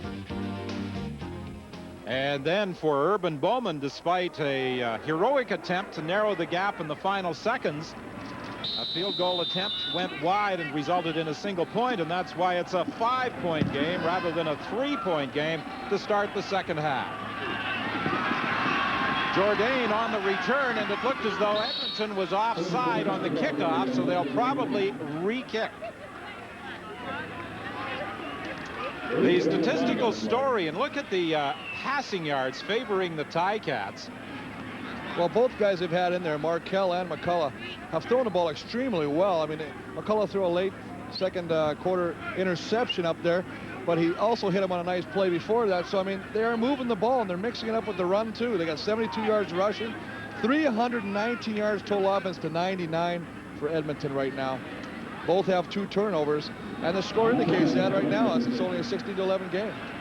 Well, when these teams met on the 21st of August at Commonwealth Stadium in Edmonton, the Eskimos won by a score of 28-24. Hamilton had it first and goal at the 6-yard line with 30 seconds left. Then Rogers Jr. came up with a key interception. Big-time interception, snuffed the drive. Cavilo tried to find a receiver in the end zone. Would have gave him the victory, and who knows what it would have done for their season had they won that game. Well, when you look at the very close games the Ticats were involved in during the course of the season, one play here or there, and they may be playoff bound.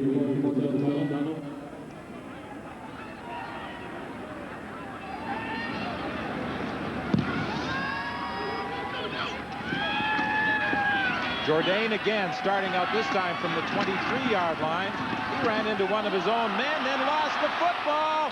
Managed to get it back just in front of Andre Bolduc. Big time. That's not how you want to start it, man. To make Edmonton re-kick it, they're 10 yards back. You get the ball, then for them to have an opportunity to fumble it, give Edmonton the ball back deep in your own end. That's not how you want to start the second half. Very, very fortunate right now. You can see him coming down. Sellers running over his Dean Noel. Get that number, get that license plate. Does a great job. That's sacrificing your body right there. Well, there are other roles than your normal position. Special teams is one where certain players have built a reputation in the Canadian Football League. Wade Miller in Winnipeg is one. Nice play right there, stuffing it. Nowhere to run. He gets tackled in the backfield. Look at the pass distribution here. He is spreading the ball around. Art Emerson, 3 catches, the leading receiver with 59 yards. Andrew Gig, of course, the big one from Thornton with 2 at 104 yards. But you got 7 receivers catching passes in the first half, and that's what you want to do. And for Andrew Grigg, that's his first ever 100-yard game in the CFL. 81 of those yards coming on the pass from Thornton. McCullough continuing at quarterback. That wide toss to Smith, and Kavis Reed wraps him up and forces the Ticats into a punting situation.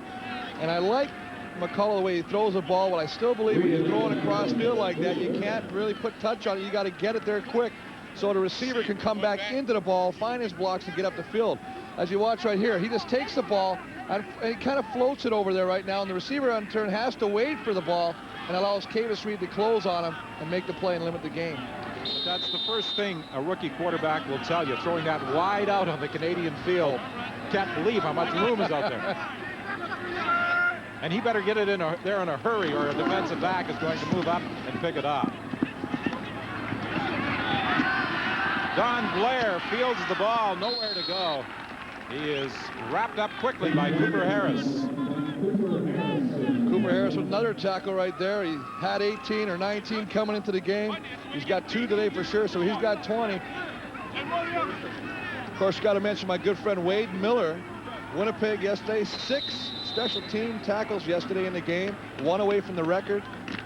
Just tremendous. He's back in front as far as the leading tackler, special team tackler in the league right now. Ahead of Michael O'Shea, who gets an opportunity tomorrow afternoon for the Toronto Argonauts against Montreal in their final game of the season to move ahead of Wade Miller. Kemp throwing down the sidelines. This one is going to be ruled no catch because Myers ran out of bounds. No question about it. He had gone out of bounds prior to coming back onto the field to play. Good eagle eyes by the referee doing that. Let's take a look at Edmonton. You can see right now Darren Flutie, the go-to guy, 3 for 34. Gordon 2 for 22. Only 5 guys, and they've only caught 7 passes. Very un-Edmonton-like right now, especially when you consider Danny Mack, who's not playing this game. They're resting him for the playoffs, but he usually throwing for over 300 yards, so those numbers would be a lot higher had he remained in the game. Well, that was the strategy of Coach Ron Lancaster, to begin with his #1 quarterback, Danny McManus, then go to Jimmy Kemp and wind it up with Marcus Crandall. Wide open is Flutie, and on 1st and 10, Rob Hitchcock is there to make the tackle, but not before he picks up 22 yards. Well, they're going to do this. 2nd and 10. Darren Flutie wants to come across. He comes across the middle. McGrigg just passes him off now. Now the safety's got to come up and close on him. Does a nice job. Nice hit on him. But by that time, he's going to have 15, 20 yards downfield. You can see him. He's just splitting him right now. He splits him. They pass him off. McGrigg's and Tiggle. Hitchcock's got to come over and make the play. Flutie this year, a career high, 9 touchdowns. Kent won't get a chance to throw. Right up the middle comes Michael Philbrick, and he flattens the Edmonton quarterback at the 49-yard line. Just a nice job. Watch him right here. He's right on the top of your screen. You can just see him come in right now. He's working across. Vic Stevenson. Oh, no, baby. You don't want to see that in film. I tell you what. Whenever you get turf burn on the back of your seat, you know it's not a good day. And he's happy right now. Look at him. He's playing great. He's their Canadian nominee for outstanding Canadian on his football club. And last year he was their defensive player nominee. Well, he used his 6'4", 275 pounds to power his way past veteran Vic Stevenson and get to the quarterback. Here's pressure from the outside.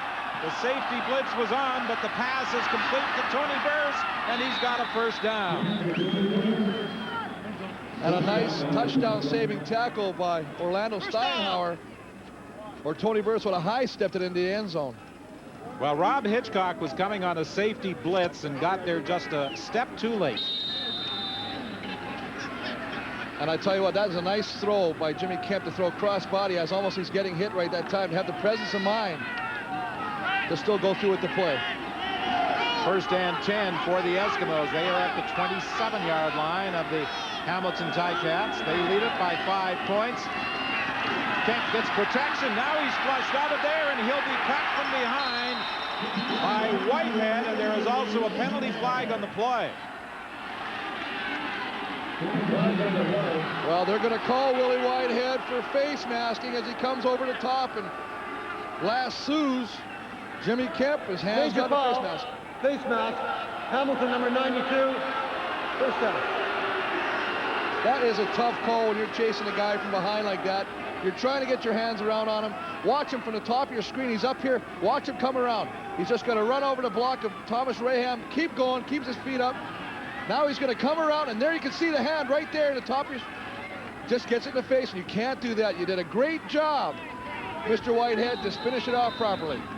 Yeah, he appeared to have Kemp all wrapped up without ever reaching out for the face mask. One of those unnecessary ones.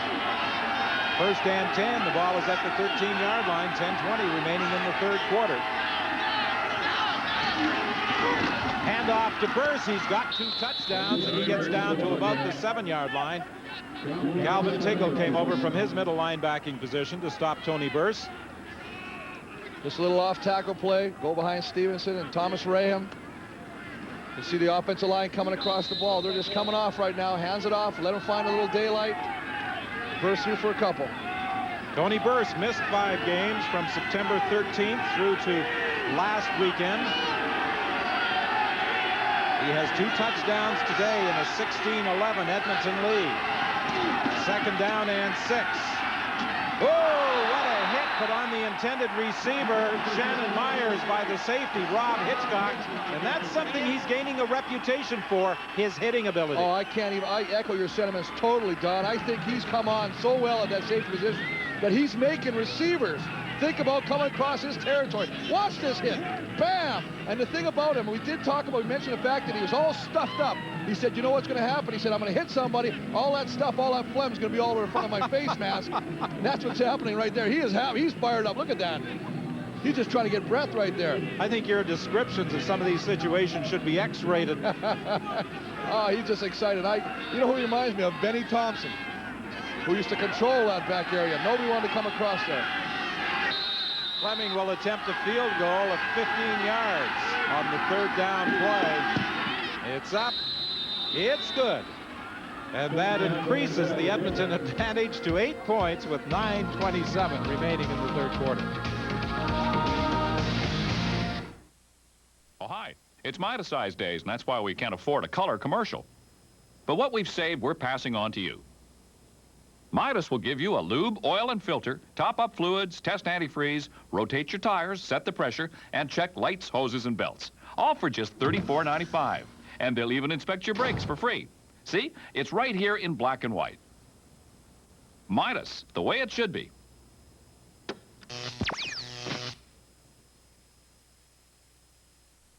That was a complete disgrace out there. To me, to you, to everybody who's ever worn this damn uniform. This is a 60-minute war. You want to see 110%. If you can't give me that, you won't be going. Refuse to lose. You guys are the conference champions. Play like winners, damn it! You could win a trip to the Super Bowl. Look inside cases of pod or call this number for no purchase entry.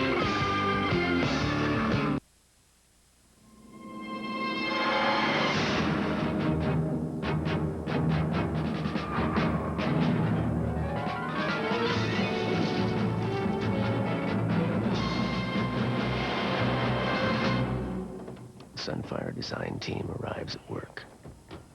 Early, as usual. Morning, Sam. Morning, Ralph.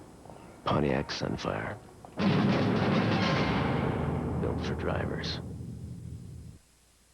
Well, this young man, a 1995 draft pick, is gaining quite a reputation as a hitter from his free safety position, and Shannon Myers will certainly confirm that he can hit. He's a pen pal. Watch this. This is my territory, Mr. Myers. Get out of there. Right now, I'm not letting you even coming across, and I'm certainly not letting you come across with the football. There'll be some smelling salts on Mr. Myers' nose right now. So the Ticats take over, 1st and 10 at their own 35-yard line. McCullough continues to direct the attack. He fakes now, looks out into the flat. He's got Thornton for a first down. Well, good protection by that offensive line, allowing McCullough the opportunity first to pump. He pumps once and he goes back. I mean, he's got all kinds of time. He pulls it down. Anytime you can double pump, you know your offensive line is doing a job.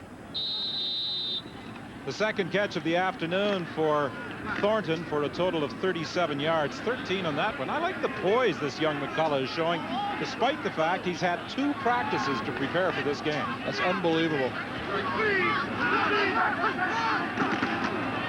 This time he gives to Amerson, and Amerson is going nowhere. He tried to run against Benny Goods, and while Goods didn't make the tackle, he plugged up the hole. And one thing to echo what you say, Don, you know, he's not only throwing the ball, he's got to know what every receiver's doing, but he also has to know how to hand off where he's facing any time.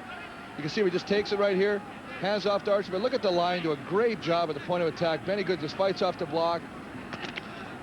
They're just stuffing it right at the point of attack, and that's what you want. 8:23 remaining in the third quarter, 19-11, the Eskimos lead. Here comes the pressure. They pick it up. The pass to Amerson. First down, Hamilton at the 49. Another nice play. Just finds, Amerson releases from the slot back, just finds a little hole in the zone, turns around, sits in it. Nice pitch from McCullough right here. Look at this, right in the hands. Defensive back's got nothing to do but wrap him up and limit the game. McCullough has completed 6 of 7 for 126 yards. Markel Fleetwood started the game. 1st and 10, the ball at the 49. Hand off to Jourdain, and Jourdain was through the hole quickly, and as he thought he may have had some room heading off to his right, it was closed by Willie Pless and Tommy Henry. And I like the little stat that just came across your screen. They average, they're 5th in the league, averaging 247 yards a game. They're already at 293 today. 7:17 remaining in the third quarter. 2nd and 5 for the Ticats at the 43 of the Eskimos. Hamilton's lone touchdown by Andrew Gregg. Leroy Blue introduces Jason McCullough to the CFL as Blue comes from his defensive end position and gives him no opportunity to throw. Well, that's his 7th sack, and you can't let Leroy come free like that. Most of the time after winning the top Canadian last year, he had 10 sacks last year. People got to watch him. And one of the things, he comes from the right side or left side of your screen. Doesn't get picked up by Val St. Germain, and he's right on McCullough. Leroy Blue this morning was visiting with some Bishop's basketball players who are in Hamilton, playing a series of 3 games in Southern Ontario this weekend. And of course, he was the athlete of the year at Bishop's in 1988 and again in '89.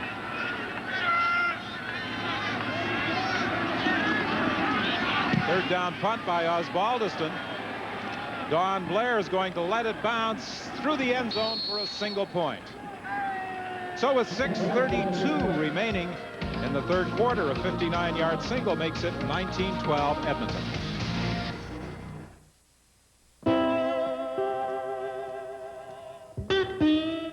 For those who prefer the hands-on approach, you can count on Bumper to Bumper for all your car and truck needs.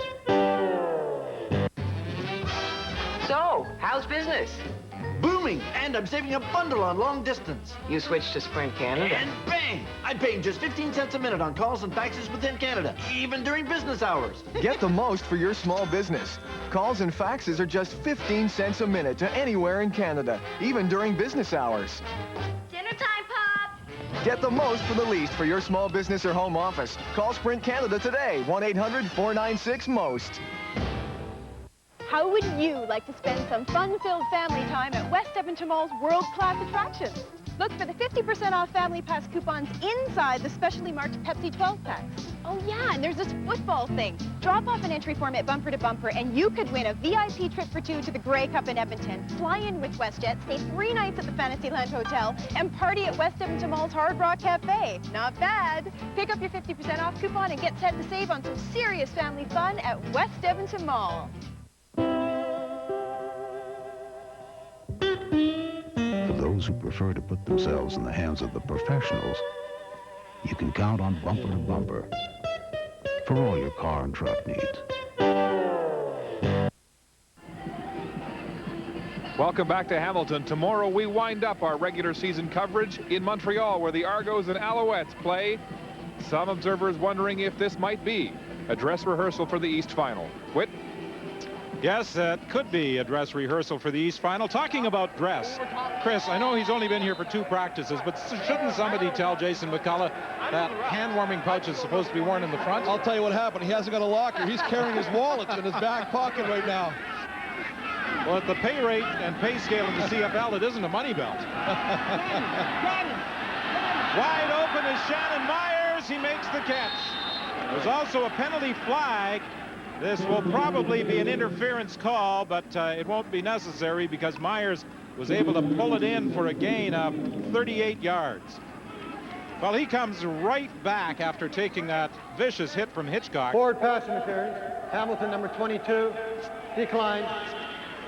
Well, you can see here, right, the coverage right now. He's at the bottom. He comes inside.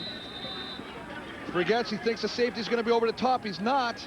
He's got to stay man-on-man on that. He ends up trying to get a little interference on him, trying to take away some of his concentration. Steinauer was called for screening Shannon Myers, but Myers was able to concentrate on the flight of the ball and haul it in. Here's Tony Burse, and Burse gets down to the 30-yard line. A pickup of 6 yards. It will be 2nd and 4. Whitehead made the tackle. At every game we've done where Shannon Myers has played, we've been impressed with him. He's made plays. I know he's interfered in that play. Still made the catch. But I just think he's an outstanding receiver. Somebody to watch for in the future. I think he's got a real bright future in this league. Well, he played 4 games late in August and early September against Toronto, Hamilton, and 2 against Calgary. The thing that the coaching staff like about Shannon Myers is the way he goes after the football when it's in the air. I think this was a broken play as quarterback Kemp is forced to roll out, and he takes a hit on the sidelines and is knocked out of bounds by Gerald Vaughn at the 26-yard line, and there isn't much room in the sidelines here at Iberwin. And there's not a whole lot of padding. When you get knocked out of bounds, the only thing stopping you is the concrete wall by the stands. And all too often we'll see guys get hit like that. Their momentum will carry them right into the wall. And if you're lucky enough to hit the doorway, you're okay, but most of the times you're going to hit the wall. Slow down, boy. Ooh. That'll straighten your spine out in a hurry. It is a first down for Edmonton. 5 minutes remaining in the third quarter. Kemp was looking for Flutie. Not a good throw by the Edmonton quarterback, and I think you'd acknowledge that. It will be 2nd and 10. Well, you slide into a concrete wall enough times, I don't think your throw is going to be too accurate either. He's just shaking off that left side of the building here. He's completed 9 of his 14 attempts for 134 yards.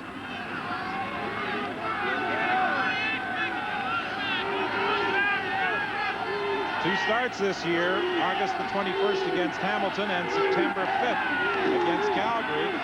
He was a winner both times, and Whitehead this time brings him down without going for the face mask, and it's a sack back at the 32-yard line. I am really impressed with this Willie Whitehead. He hasn't played the whole year. Comes into the game with 10 sacks. Should have had a sack earlier. Guys, flushes to the right. You can see him. He's always in a chase position. This time he makes sure that hand stays on the shoulder pad, doesn't grab the face mask, and he is happy. You can see him right now.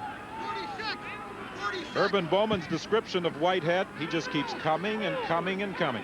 He said he's a future Alfred Payton, and I don't think he can get a better compliment. Alfred Payton, one of the premier pass rushers in the Canadian Football League. And I like what I see so far of this Willie Whitehead, and I think Hamilton should be pretty excited about having him on one side and Joe Munford in the other. But will Urban Bowman be coaching this team next year? A field goal attempt of 38 yards for Fleming. And this one is good. So it's now a 10-point game. The Eskimos ahead with 4:07 left in the third quarter. The drive is alive with Ford Ranger's Touchdown Drive Sweepstakes. There's still time to call and name the 2 CFL teams that will meet in this year's Grey Cup. You could win tickets to the big game and a '98 Ford Ranger One Tough Custom. The Touchdown Drive Sweepstakes. Call now. I drive a lot, so for my brake work, I trust Canadian Tire. They do almost 500,000 brake jobs a year using only top-quality certified brake parts. Well, John, my mechanic, told me about anti-lock brakes. On slippery roads, never pump the pedal, but apply steady pressure. The ABS won't stop you faster, but will allow you to steer around a problem. Pumping can shut off the ABS. That's important for me to know because I'm a cautious driver. And I think John sensed that too. Canadian Tire. Everyday low prices made better. Bob Sikorsky first swam the lake when he was about the age of his oldest grandchild. Now, he's father of 6, grandfather of 11. Always finishes what he starts. Thinks what you learn is only half the story. Thinks what you do with it is the other half. Makes Canada savings bonds an important part of his plan. Bob knows that you can always keep your head well above water when you're on solid ground. The drive is alive with Ford Ranger's Touchdown Drive Sweepstakes. There's still time to call and name the 2 CFL teams that will meet in this year's Grey Cup. You could win tickets to the big game and a '98 Ford Ranger One Tough Custom. The Touchdown Drive Sweepstakes. Call now. Well, I mentioned earlier that Urban Bowman isn't certain about his future with the Hamilton organization. Even today in the Hamilton Spectator, a story, will Ron Lancaster wind up with the Hamilton Ticats? There has been speculation here in Hamilton that Lancaster might be offered the job of head coach and director of team operations. His mother, Dorothy, from just outside Pittsburgh, is here watching the game this afternoon, and she might enjoy having son Ron here in Hamilton, about a 4.5-hour drive from Pittsburgh. But that's all speculation in the Eastern media. Lancaster has received no overtures thus far from anyone in Hamilton. This pass is intercepted by Kavis Reed. That's his second interception, and both times McCullough doing the rookie thing of just throwing the ball up, trying to avoid the sack, and I think he should have thrown out of bounds. Don't throw it to try and complete something that might not be there. Does a great job of avoiding a lot of pressure. You can see right here, Dixon and Pless take themselves out of play, avoids McCullough. And Kavis Reed comes down with his second interception of the game.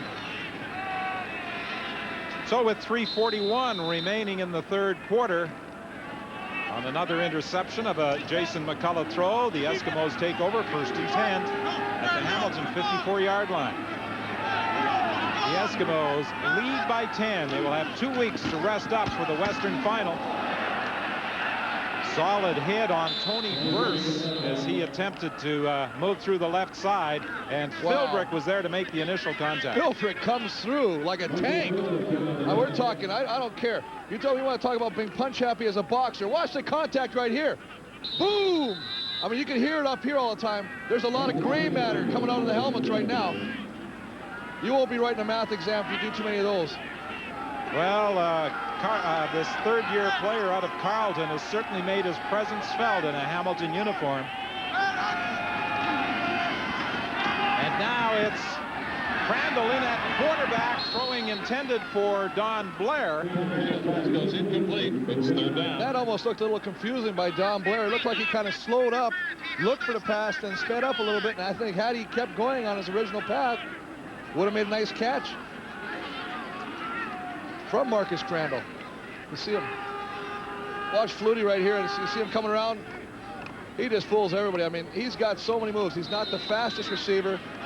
He's a Jim Sandusky type receiver. That's about as good as they get. Joe Ramola was coming through looking for a block.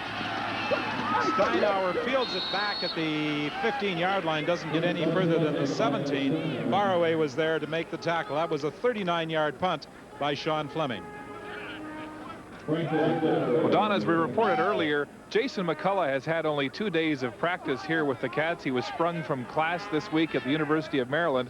But head coach Urban Bowman just told me a few moments ago he's actually running plays in this game. He did not practice this week here in Hamilton. He's a quick study. I'll just draw them up in the dirt on the sidelines and away you go. Well, I mean, he's an Ivy League graduate from Brown University. He holds every passing record at that university, so he's got some stuff up there. He's operating now from the shotgun. Leroy Blue is after him. He gets the pass away. A high throw intended for Mike Morielli. It will be 2nd and 10. Some good pressure coming from Melvin Hunter and Leroy Blue at the end spot. Morielli somehow was injured on that play. He initially went down. It looked as though he may have been favoring his shoulder or his left arm. He got it jammed with the defensive back. Take a look at some of the pressure. You can see Leroy working on the backs, and there's Melvin coming, giving a howdy-doody to McCullough. But you're right, down the field, Morielli got up, walked, and it just fell down like he'd been shot by a sniper. And something actually, if it's a shoulder, sometimes it'll pop, and if it doesn't pop right back in, it's excruciating pain, and you just want to get fast medical attention on that. You see him right now, he's just looking. Here comes the hit. Trying to go across the middle. Good tight coverage. Gets a small shot from Henry, but sometimes just the angle of the shot, you know, you push from the bottom of the elbow up, forcing that shoulder sometimes to pop. The way Henry made contact with him after Morielli had reached for the football, he may have got just up underneath his arm, up in the armpit area, and extended the shoulder. Yeah, sometimes if you hold your elbow beside your side and you kind of push up from your elbow toward your head, you get a hit in a certain position like that and you're relaxed as you're going for the ball, you can actually pop it out, and you can see he's kind of holding it, but he's walking off on his own steam, so he's pretty, that's always a good sign. Markel Fleetwood warming up at the Hamilton bench, an indication that perhaps he might be going back in. I know you were hoping that Fleetwood and Danny McManus would do battle throughout this game, so you could say it was a Fleetwood match. Oh, I'm not even going to touch that one, no. That would be a rumor. McCullough at quarterback. Oh, that one was almost picked off by Derek Beatty, intended for Thornton. I mean, I like his play selection. I think he's doing the right thing. He's moving the pocket around. I still think he needs to put a little harder delivery when he's throwing cross body right now. I know that's a tough thing to do, but it allows the defensive back, in this instance, Beatty, to come over and almost snag it for an interception deep in Hamilton territory. 22-12, the Eskimos lead with 1:47 remaining in the third quarter.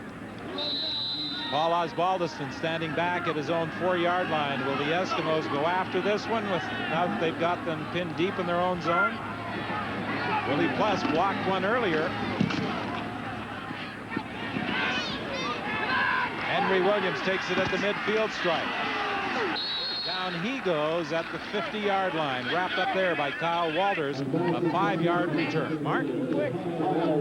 Don, coming up tonight, it's Molson Hockey Night in Canada with double header coverage, beginning with the Calgary Flames at the Gardens to play the Leafs. Viewers in Alberta and Ontario, except Ottawa, will see that.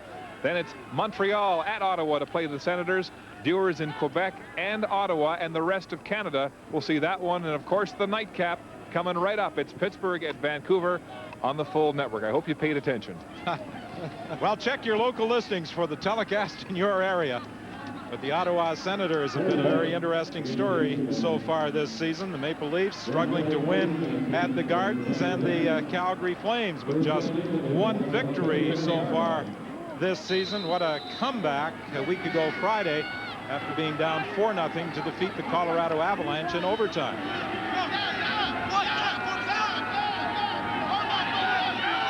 Marcus Crandall in at quarterback for the Eskimos. Hand off to Tony Burse, and Burse picks up about 3 yards. And they're running the same play, and every time they run that play, who's there to meet him? Mike Philbrick. He reads this. I mean, this is just recognition. Studying films. Look at him. Fights through the block, knows where it's going, gets back up, and makes the play. I was going to say it's a guy wearing 99, and it isn't Wayne Gretzky. But he's almost as smart right now. It makes a lot less. Second and 8 for the Eskimos. Crandall has dressed for 3 games this year. Pass complete to Robert Gordon. He's got some room. Caught from behind and brought down by Sam Rogers. Nice job by Crandall. Sit back, read the zone coverage. Hits Gordon coming across. Bam. Right in the numbers. Turns it. Kind of fools the defensive backs. Greer and thought he was going to go back to the other side. 33-yard pass and run. And I really like Gordon after he catches the ball. He's a really good open field runner. This should be the final play of the third quarter. 1st and 10. Edmonton at the 15 of the Ticats. Hand off to Tony Burse. And in the vicinity of the big back is number 99, once again, Michael Philbrick. Whitehead was also in on the stop, and that is the final play of the third quarter here at Ivor Wynne.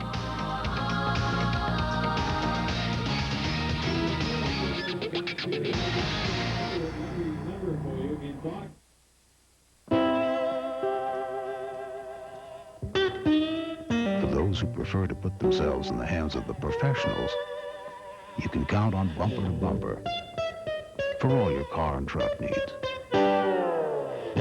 How would you like to spend some fun-filled family time at West Edmonton Mall's world-class attractions? Look for the 50% off Family Pass coupons inside the specially marked Pepsi 12-packs. Oh yeah, and there's this football thing. Drop off an entry form at Bumper to Bumper and you could win a VIP trip for 2 to the Grey Cup in Edmonton. Fly in with WestJet, stay 3 nights at the Fantasyland Hotel, and party at West Edmonton Mall's Hard Rock Cafe. Not bad. Pick up your 50% off coupon and get set to save on some serious family fun at West Edmonton Mall. Asphalt. Gravel. Mud. Water. They'll eat just about anything. The General Grabber AP, available at Tirecraft. With more than 100 stores in Canada to serve you. General Tires. They eat the competition's lunch.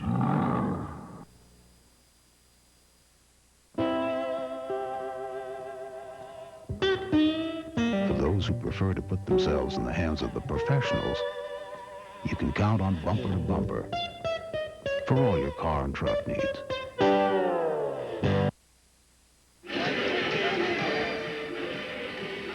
The statistical story through 45 minutes here at Ivor Wynne Stadium shows the Ticats with the better numbers, but the Eskimos lead on the scoreboard by 10. Well, 337 yards total offense, 293 passing, and on the last play, Robert Gordon, the 33-yarder, went over the 5,000-yard mark for his career, and he now stands at 5,002 yards in receiving. With number 5 and 10 warming up, would you say this is a nickel-dime operation at quarterback?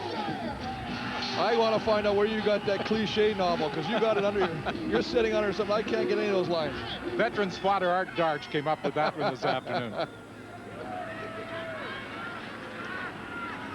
We start the fourth quarter with the ball at the 10-yard line of the Hamilton Ticats. 2nd and 5 for the Eskimos. Marcus Crandall, the 3rd Edmonton quarterback of the afternoon, directing the attack. Crandall goes backside, touchdown, Shannon Myers. Well, don't get caught cheating, and that's what happened. Hamilton tried to cheat. Steinhauer and Greer, or excuse me, Ring, try to cheat to the middle because he's rolling to the right. Let Myers come behind him. He's wide open in the left side, left corner of the field. The 2nd touchdown of the year for Shannon Myers, and the graduate of Lenore Rhine maneuvered into a wide open position, and Crandall found him.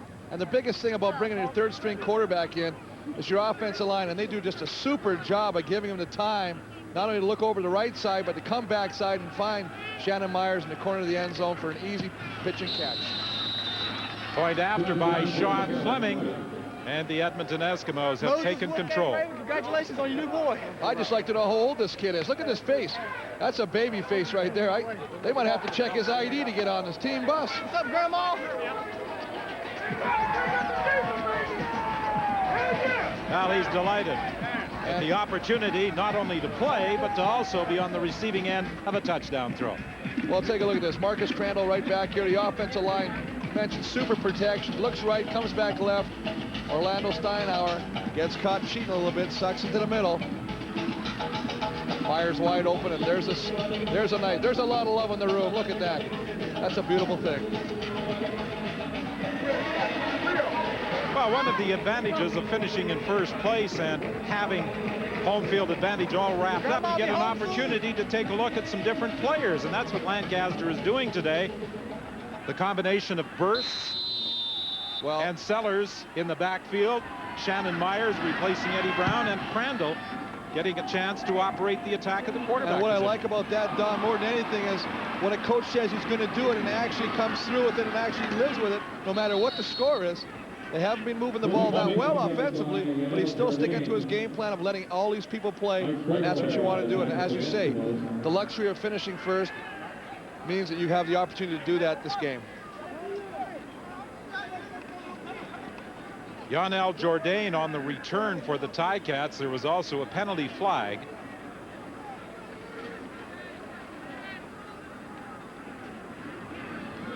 Willie Pless having the options explained to him. Offside. Hamilton, number 29, declined. First down.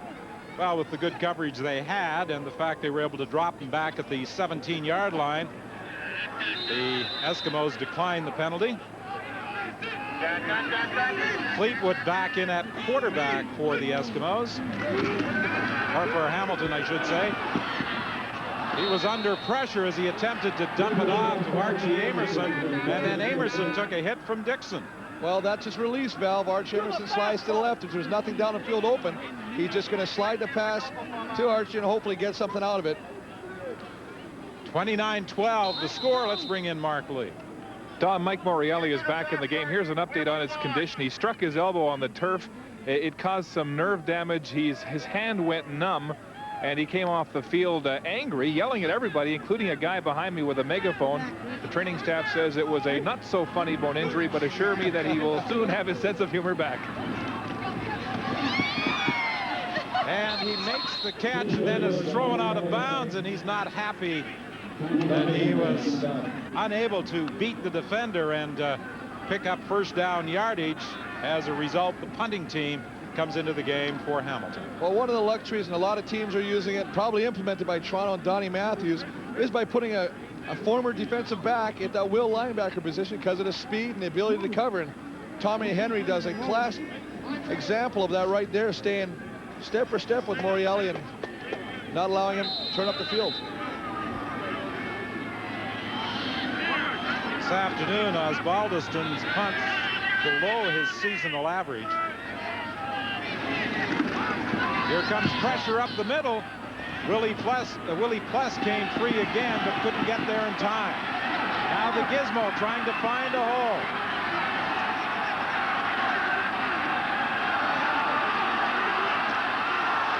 He hurdled a defender at the 50-yard line, but went down at the 45. A 20-yard run back for the man who has taken 25 punts all the way during his career.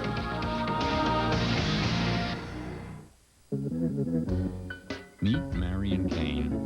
Thinks security doesn't just come up and tap you on the shoulder. Thinks it's something you earn. She'll let very few people tinker with her bike. Won't let anybody tinker with her financial future.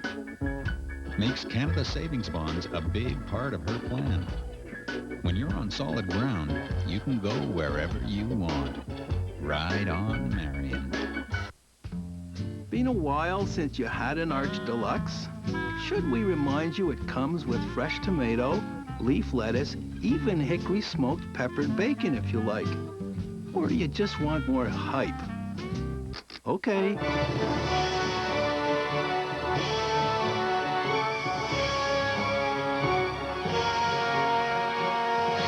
Happy? McDonald's Arch Deluxe. Get reacquainted.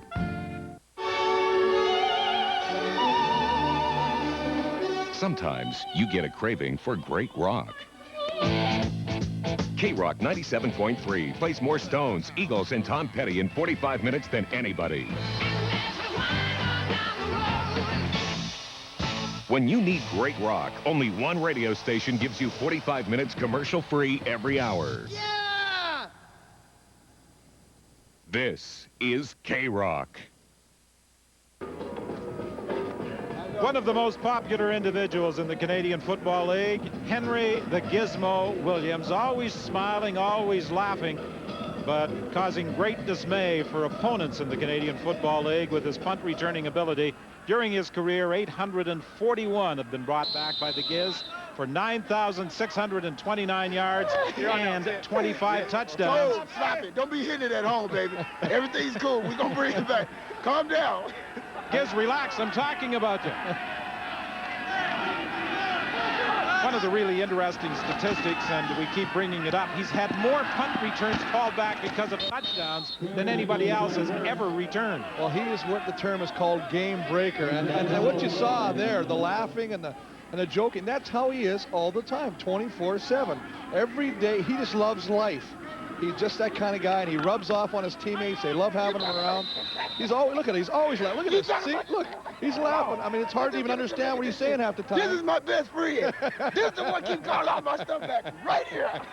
And those two are almost inseparable at home and on the road. They work out together. They're always together when the team is on the road. Here's the handoff to Tony Burse, and he broke that one to the outside for a first down at the 50-yard line, but there is a penalty flag. Well, they're going to bring that back for holding. I mean, he just popped to the outside, and nobody was in pursuit. And that flag came down right after that.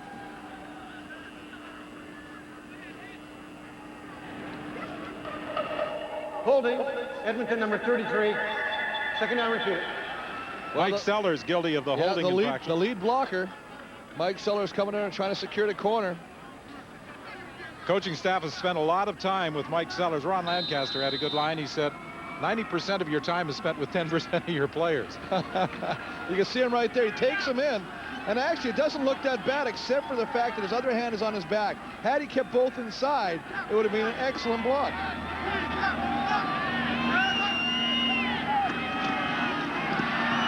Oh, here's pressure from the backside. The ball is loose. It's scooped up by Philbrick. And he takes it inside the 25. Well, the fans are excited, and rightly so. Gerald Vaughn on a halfback blitz. He doesn't see him coming and gets blindsided. Fumbles the ball right into Mike Philbrick's hands, and he rumbles, if you can call it rumbling, for an extra 10 yards. Watch him. He'll come from the corner of your screen. Boom! That'll wake you up in a hurry, and Philbrick gets the ball and rumbles for an extra couple yards. Marcus Crandall had no idea that Vaughn was coming from the backside. This is what you call blindside right there. This is where a lot of quarterbacks get hurt. So with 11:38 remaining in the fourth quarter, And the Eskimos in front 29-12. Fleetwood has an opportunity to make a big dent in that deficit. He can't find anybody, decides to run, and he'll pick up about 7, maybe even 8 yards. Smart job by the young quarterback, not putting something up that might come back the other way. Sees his receivers are all covered downfield, pulls the ball down, and rambles. Uses athletic ability right here. He hasn't got anything open. He sees a little hole opening up, takes off for it, does a little spin move, gets what he can. Well, he's apprenticed under a couple of pretty good quarterbacks in the CFL. Danny Barrett in Ottawa, Doug Flutie in Toronto. Well, two of the best ever play this game. One who is still doing a pretty good job of playing is Doug Flutie. Into the end zone. Penalty flag, incomplete. Morreale and Smith were both going into the end zone, and Glenn Rogers and Morreale have an exchange of words, but there was a penalty flag down near the goal line. Well, when Morreale got hurt the last time he went down, some of the Edmonton defensive backs were taunting him because he got up and he started yelling some stuff we can't say on television to these guys that he wasn't too happy about they're calling him. Now he has an opportunity because of the interference to get back in their face. There's a lot of emotion out here right now. Not saying something on television, but be a bit of a change for you. Hamilton, number 18. Decline. And they're calling it against Mike Morreale. Watch him right here. Rogers has got him in a grip. He's running ahead. I mean, they both got each other there. I think they should just put the flag back up. And they get together right here. Watch this. They are exchanging phone numbers. Postal codes. Oh, yes, they will be sending each other Christmas cards, I'm sure, after the season. Third down gamble for the Ticats. Amerson can't quite pull it in. It was just a little beyond his reach. So the Ticat drive stalls. The score holds 29-12 Edmonton.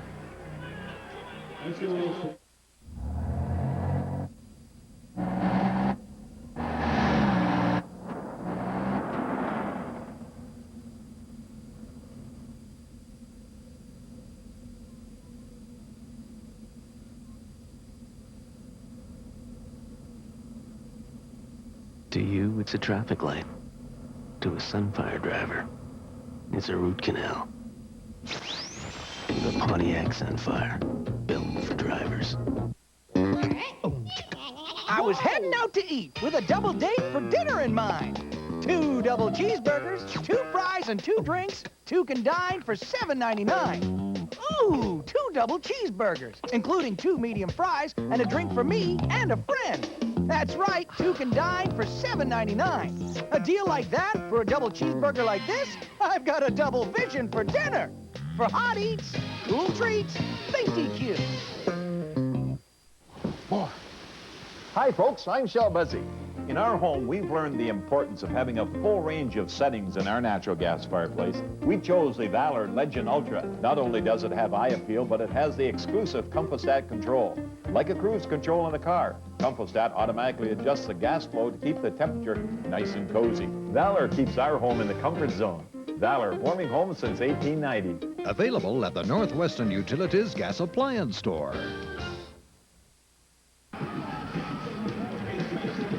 The Edmonton Eskimos take over on the Hamilton turnover. The 4th time the Ticats have turned the ball over in this game. 3 via interception, and this failure to pick up the first down. And before some of the statistical gurus start talking about the block punt by Willie Pless early in the game, it was officially listed as a 2-yard punt because it crossed the line of scrimmage. 16,110 watching this afternoon. They're watching veteran Rod Connup lead the way. 274th consecutive game for Connup as the ball goes to Tony Burse. Yeah, he's got the Edmonton record for amount of games played, but he's got another one, the 191 consecutive. He's actually 12th all time. And the guy on the other side, Blaine Schmidt, is right behind him with 190th consecutive, number 13 in the league.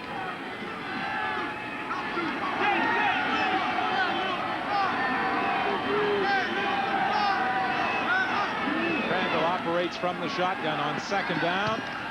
Drills it in there. The ball comes loose. And it's recovered by the Ticats. Sam Rogers comes up with it. Andre Bolduc, the receiver, and he could not hang on when contact was made. Well, Hamilton's defensive backs have been laying a licking all game. Everybody on the Hamilton defense has been hitting. Watch this again. Look who's around there. Hitchcock stripping the ball. They're all trying to grab it. Sam Rogers just fortunate enough to get it ahead of Gordon right now. But watch this. There he is. He pulls it out. We mentioned Hitchcock before for his big hits. There he does a job of stripping the ball. Sam Rogers comes up and gives Hamilton the ball in good field position. Another opportunity for the Ticats. Fleetwood operates out of the shotgun. He's under pressure. Gets the pass away well over the extended hands of Shundai Smith. Leroy Blue was pursuing Fleetwood. It will be 2nd and 10 Hamilton with 9 minutes remaining. You know, you wonder about that going on a 3rd down conversion last time when they tried to go it, not kick the field goal, get 3 points. Here they would have another opportunity maybe to get some more points. I like the fact that what he's doing, he's getting outside, he's using his ability, you know, his running ability. But as we talked about earlier today, he's just from his sheer excitement point of view, is kind of overthrowing those receivers. He's got them open, but he's just a little hard yet. Again, Fleetwood lines up in the shotgun. 3 receivers wide to the right. Pass over the middle for Morreale, and there is also a penalty flag. This may be the result of a late hit on quarterback Markel Fleetwood. Now there's also some altercation in the Hamilton bench. But you're right, Markel got hit late by Melvin Hunter. Watch him right now. He takes the ball. You can see Melvin Hunter working the top screen. Now that is late. You got to see that. I mean, that's 3 yards after he's done the ball already right here. Now watch this. After Morreale makes the catch, there's Henry and Rogers. And we talked about Rogers. Now they take him out of the bench. They're still on him. And they're walking him right to the dugout there. And that's dangerous. As a matter of fact, that's where Major my foul. old head coach, Cal Murphy. Passer, Edmonton number 46. Major foul. Unnecessary roughness. Edmonton number 26. 1st down Hamilton. Well, that's the, you were talking about Cal Murphy getting a hit when the Saskatchewan Roughriders were here and breaking his arm. Well, he fell down in those dugots, and it's all concrete steps. It's just a 2-step down to the dugout, and it's all concrete. He fell and broke his arm. And I didn't get a chance with that park he was wearing yesterday to see if he still has that cast. So now the Ticats are in scoring position. Hand off to Amerson. Amerson dodges a tackle from Malcolm Frank, but can't get into the end zone. Forced out of bounds by Pless and Melvin Hunter at about the 1.5 or 2 yard line. But a nice job avoiding, as you said, Malcolm Frank's tackle. Just a little counter play. He's got the lineman pulling in front of him. Malcolm Frank comes up, avoids the tackle, and then it's a foot race. He picks up a few yards, but not enough to score. 2nd and goal. The ball is at the 2 yard line. 8:07 remaining.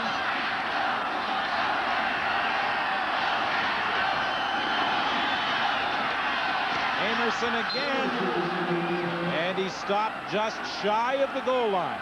It will be 3rd and goal for the Ticats. Well, this kid's going to have a bright future. I like what he does. Watch the vision right here. Gets the handoff. He is going somewhere. Has the cuts back. McCready's got him, and he's still fighting. He's not the biggest guy in the world. He's only 5'8", 175 pounds going against those big boys in the defensive line. Yet he's moving it. Doing a lot of it on his own. So the Ticats will try and put it in here on 3rd down. Fleetwood will keep. He dives over the top for the touchdown.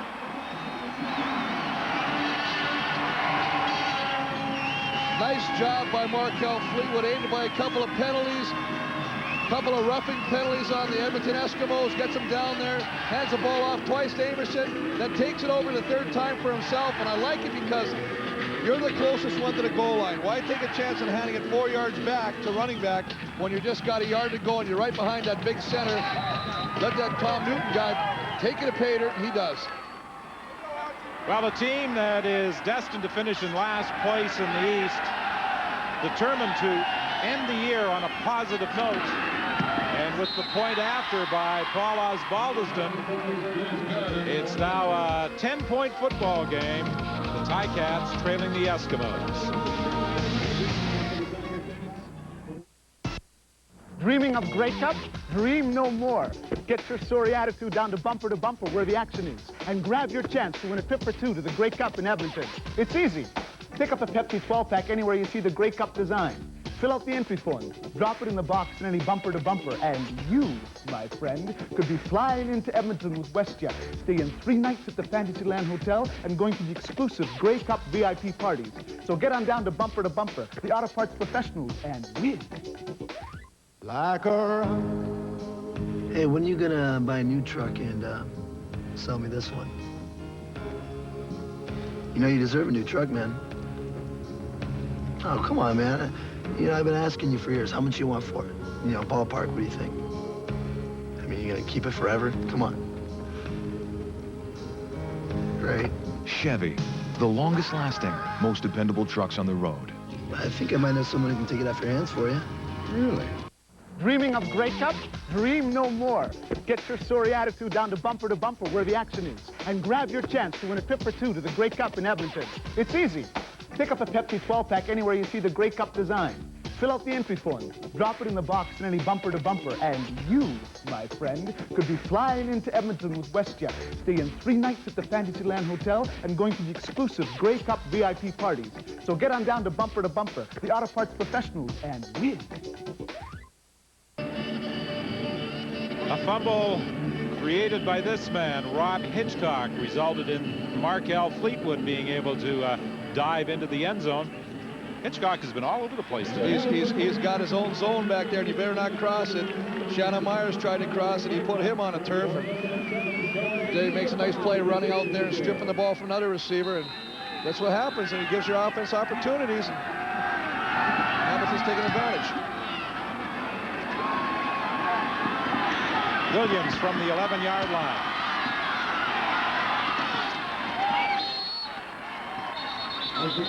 Ramola and Noel goes off the right side of the field as a little extracurricular pushing and shoving takes place involving Kyle Walters and Errol Martin.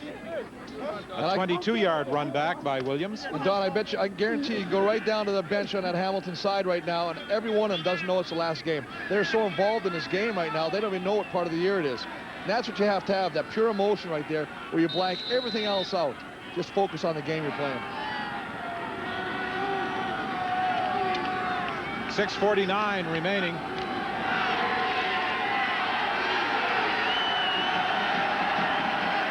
Crandall continues at quarterback. Ron Lancaster said he would start McManus for 1 quarter, then come with Kemp and give Crandall a chance to mop up, even though Crandall is being mopped up by that hard-charging Hamilton defense led by Willie Whitehead. Well, Willie Whitehead cleans up, as you said. But let's talk Joe Montford from the other side, forces him first. Watch this offensive line, or this defensive line. He runs over Thomas Rayham. We've seen a couple guys from Edmonton's offensive line get knocked on their backside. I tell you what, if you thought you were going to come into this park and take it easy, boy, you're in for another one. You're in for a rude awakening. And these boys have come to play today. You said he ran over Rayham. That's no easy task. He's 6'7", 335 pounds.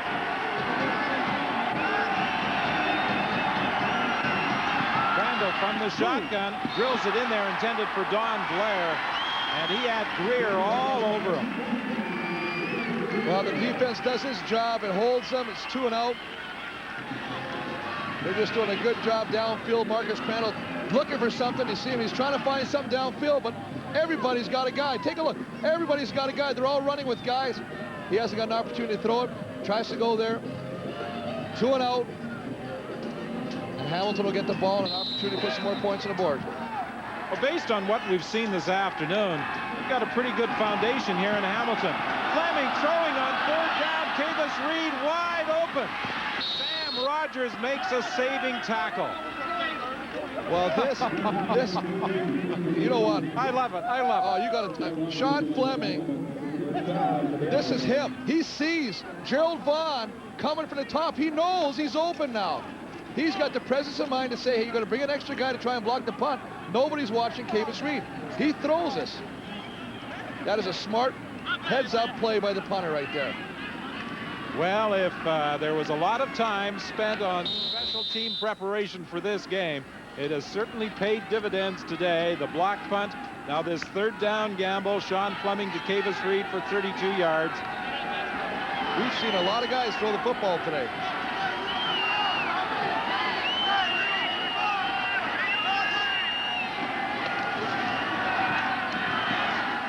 Including this man, Marcus Crandall, who looks to the sidelines, incomplete, intended for Blair. By my count, we've had 4 guys throw it for Hamilton, and we've had 4 guys throw it for Edmonton. Well, they're even up right now, and this is excellent coverage by Greer and Donnie Blair. He's not let him go anywhere. He's got him totally baffled right now. He's trying to come back to the ball. He can't even do that. There's Thomas Ram. He fills up the screen all by himself. And a nice big man, too. A real nice gentleman.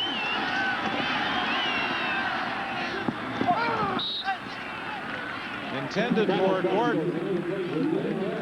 Crandall was looking to lob it over the heads of the defenders, and it was beyond his reach. 4:35 remaining here at Ivor Wynne. 29-19. Edmonton leads. Well, you can take a look at the top of your screen. 2 guys running into each other. There you go, Donnie Blair and Gordon. They should never run into each other. Obviously, a mistake, a miscommunication. One is trying to clear for the other. That won't help you if you're a quarterback, if you're trying to go to one of those 2 guys. Tremendous punt by Fleming. That's going to sail into the end zone and out of the end zone for a single point. Here's our prime time lineup tomorrow night on CBC. Following an all-new Wind at My Back, it's Dooley Gardens with Mary Walsh and Andy Jones. Then Stars on Ice, the Chrysler Stars on Ice at 8:30 Eastern. And then at 10 o'clock, the life and times of Martha Burns, coming up tomorrow night on most CBC stations. Urban Bowman watching Fleming, who burned him with that third down pass for 32 yards. Punt won 58 yards for a single point and a 30-19 lead.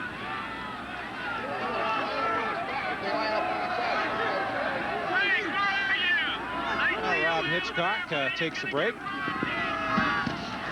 Signs an autograph over at the Hamilton bench as the pass is intended for Greg, incomplete. Another linesman downer.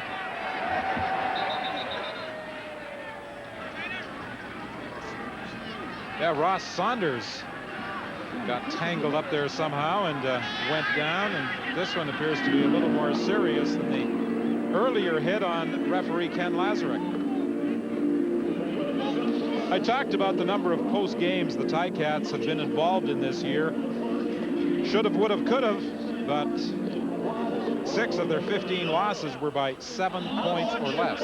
That's an amazing statistic, and I think even more so if they would have had the same lineup, not only at quarterback, but receivers.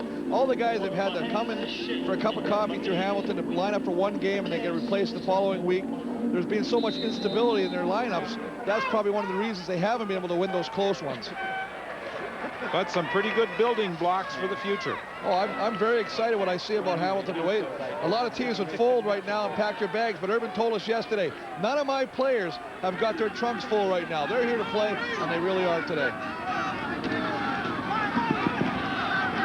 Fleetwood has got Smith for a first down up at the 48-yard line. Kavis Reed came in to make the stop. 3:35 is the time remaining. What I like is what Edmonton's doing right now is they're rushing some guys and they're dropping everybody else back. They don't want to get beat by the big one. You can see they're just playing a little zone, a little conservative zone right now. Ashande comes in the middle, finds a little hole, makes a nice catch, gets a first down, keeps the drive going.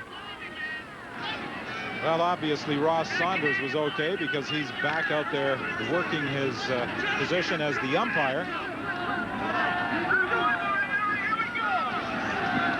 Swing pass to Amerson. Tommy Henry was ready for it and wasn't about to be fooled as he spilled the Hamilton back for a loss of about 3. 2:59 remains here at Ivor Wynne. Edmonton leads by 11. cheese.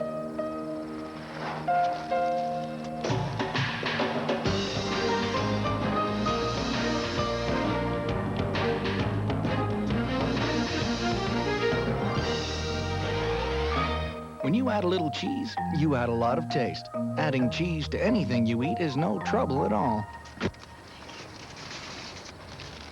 Is that double cheese? When you've got cheese, you've got choice. The Road to Excellence, presented by the Dairy Farmers of Canada and Royal Bank Financial Group. She has won 7 career World Cup gold medals. But Catriona LeMay-Doan is still maybe Canada's most unknown world champion. However, Nagano could finally earn her the recognition she deserves.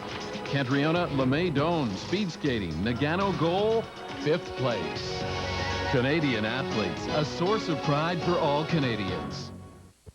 Recreation World, Canada's largest indoor game store, offers a once-in-a-lifetime value, a 4x8 Buckingham pool table. This table has a 1-inch Italian slate base, the finest solid wood rails, pearlized inlaid sights, and mounted score counters. This table will give you hours of enjoyment, and for a limited time is available at the value price of $23.99. Regular price is $3,000. Call in today. Check out the value. Recreation World, 6829 104th Street, Edmonton.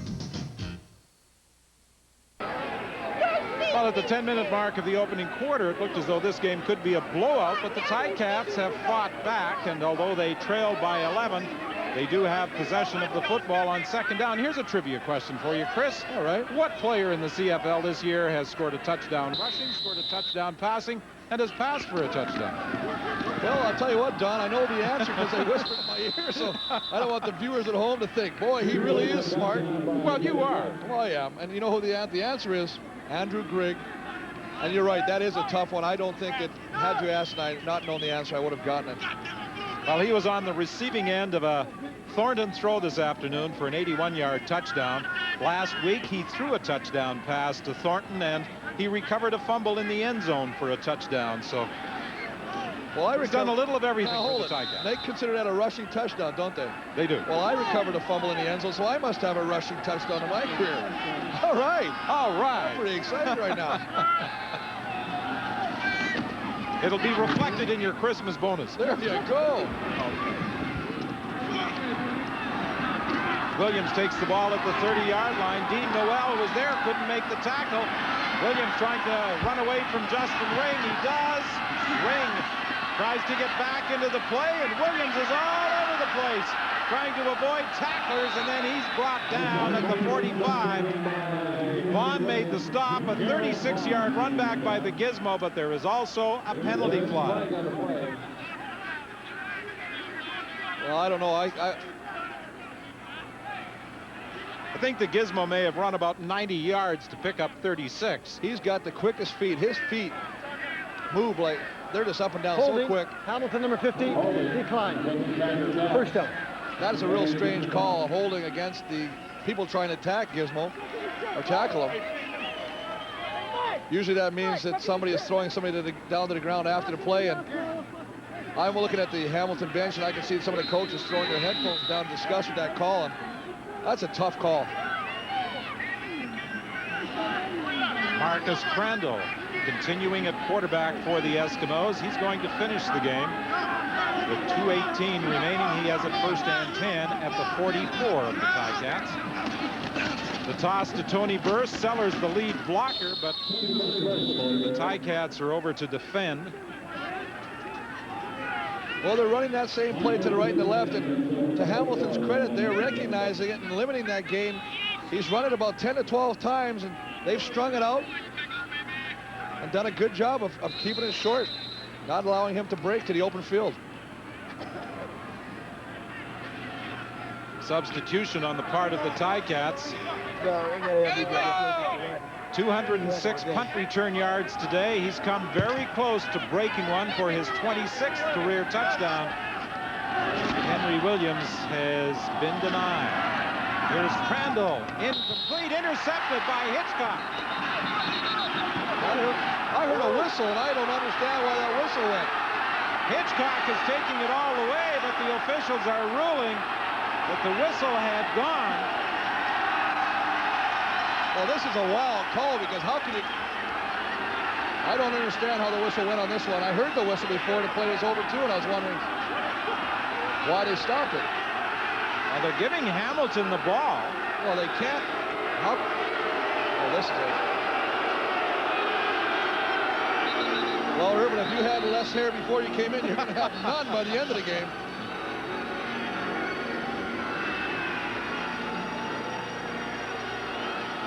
Well, we're going to require an explanation on this one from Ken Lazaruk. I really don't understand that call. The whistle went, but the ball was still in the air. Now, unless the official thought it was an incomplete pass. Let's listen. Oh, let's see. You can't. He doesn't see him. That's what happened.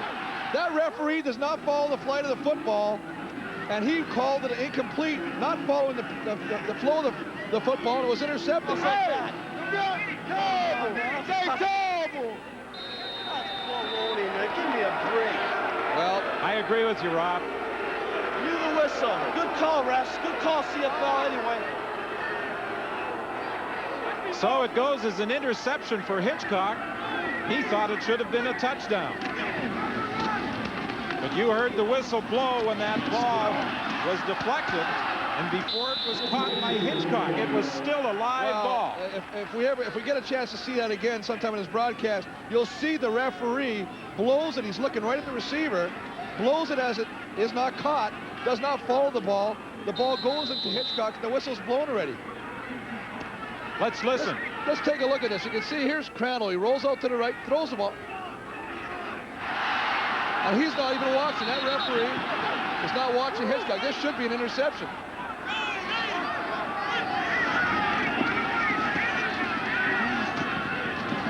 First and 10, and Jourdain has brought down a loss of about 2. Willie Pless was there to make the tackle. Pless was looking for 4 tackles in today's game to establish a career high, bettering the 114 tackles he previously had in one season. Well, last week he had 7 tackles, an interception, a quarterback sack, and against the BC Lions. He's all over the field.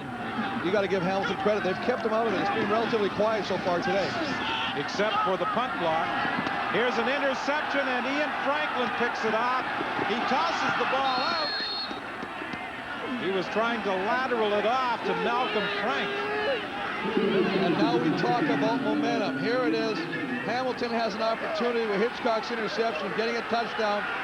Instead of that, Hamilton throws an interception. Now Edmonton has the ball in good field position. They just bring Willie Pless on a blitz from the outside. Objection of conduct. Hamilton, number 89. First down. There's Willie Pless coming out of your screen. He forces Markell to throw that ball quickly. And there had to be a miscommunication because nobody was in the vicinity of that throw. I thought the way that ball bounced out, that he was attempting to lateral. It was actually knocked out of his hands, and he was fortunate that he was able to get it back. Well, it's a tough situation for Hamilton. They've really played their hearts out today, and kudos to their effort for showing up. 43 seconds remaining. Tony Burst drives ahead for a couple of yards. The Edmonton Eskimos trying to take the final seconds off the clock and head to the locker room and quickly hop into the showers because they've got a flight to catch in about 2 hours to head back home to Edmonton this evening. And one of the nicest things about having first place off, as mentioned before, is after today you get a few days off. And they all want to get away for just a little while to clear their minds and then come back stronger and more focused for the playoffs. People were wondering if Ron Lancaster might rest a lot of players today because he had first place wrapped up, and he said no, he didn't want to do that because 3 weeks without any competitive action was a little too long. And Willie Pless has established a career high with 6 tackles today, we're told. So that gives him 116 on the season. But the Edmonton Eskimos will be at home in 2 weeks' time, 2 weeks tomorrow, to entertain, well, will it be Saskatchewan, Calgary, or BC in the Western Final? You are the gambler, Don, and I went against you once today and got burned badly. And for Urban Bowman, A few days perhaps to ponder his future. And then who knows where he will be next year. But the Edmonton Eskimos wind up the season with a 30-19 victory. And for Ron Lancaster, as he's congratulated by Dennis McPhee and Urban Bowman, I'm sure the most relieved part of the day is the fact that his team suffered no apparent serious injuries. No injuries. The nicest thing is he played everybody said he was going to play. Everybody got a taste of the game. They came out with a victory. Now they can go home, rest, and get ready for the biggest game of the year.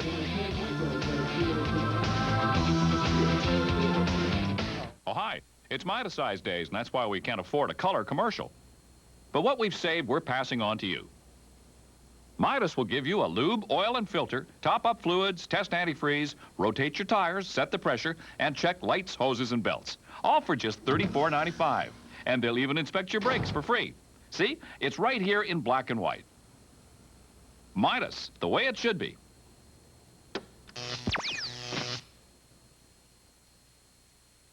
Like a... Hey, when are you gonna buy a new truck and sell me this one? You know you deserve a new truck, man. Oh, come on, man. You know, I've been asking you for years how much you want for it. You know, ballpark, what do you think? I mean, you gonna keep it forever? Come on. Right. Chevy. Long-lasting, dependable trucks. I think I might know someone who can take it off your hands for you. Really? How would you like to spend some fun-filled family time at West Edmonton Mall's world-class attractions? Look for the 50% off Family Pass coupons inside the specially marked Pepsi 12 packs. Oh yeah, and there's this football thing. Drop off an entry form at Bumper to Bumper and you could win a VIP trip for two to the Grey Cup in Edmonton. Fly in with WestJet, stay 3 nights at the Fantasyland Hotel, and party at West Edmonton Mall's Hard Rock Cafe. Not bad. Pick up your 50% off coupon and get set to save on some serious family fun at West Edmonton Mall. When it comes to shopping for auto parts, come into UAP Napa, because you can trust your local UAP Napa Auto Parts store for superior parts availability, expert advice, and friendly service. UAP Napa. We have the right parts for your import or domestic car or truck. So when you need quality parts and accessories, put your trust in UAP Napa Auto Parts. UAP Napa, the right brand for the job.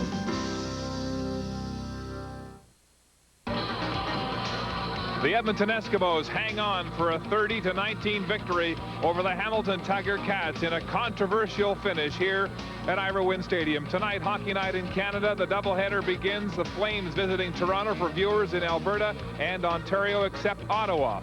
Most of the country will see the Canadians at the Senators, including our viewers in the nation's capital. And then it's the nightcap. The Penguins traveling to Vancouver to meet the Canucks. That one gets underway at 10:30 Eastern, Game 2 of the doubleheader. Tomorrow, the CFL on CBC. We're in Montreal, where the Alouettes will host the Argos in the final game of our regular season coverage, beginning at 1 o'clock Eastern Time. Montreal will be blacked out. The Eskimos get set for the Western Final as the Cats finish with the worst record in team history. Thanks for watching, and so long from Hamilton.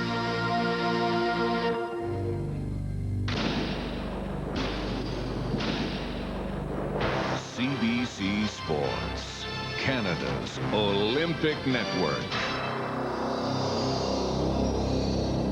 You are watching CBC Television. The CBC Edmonton News, the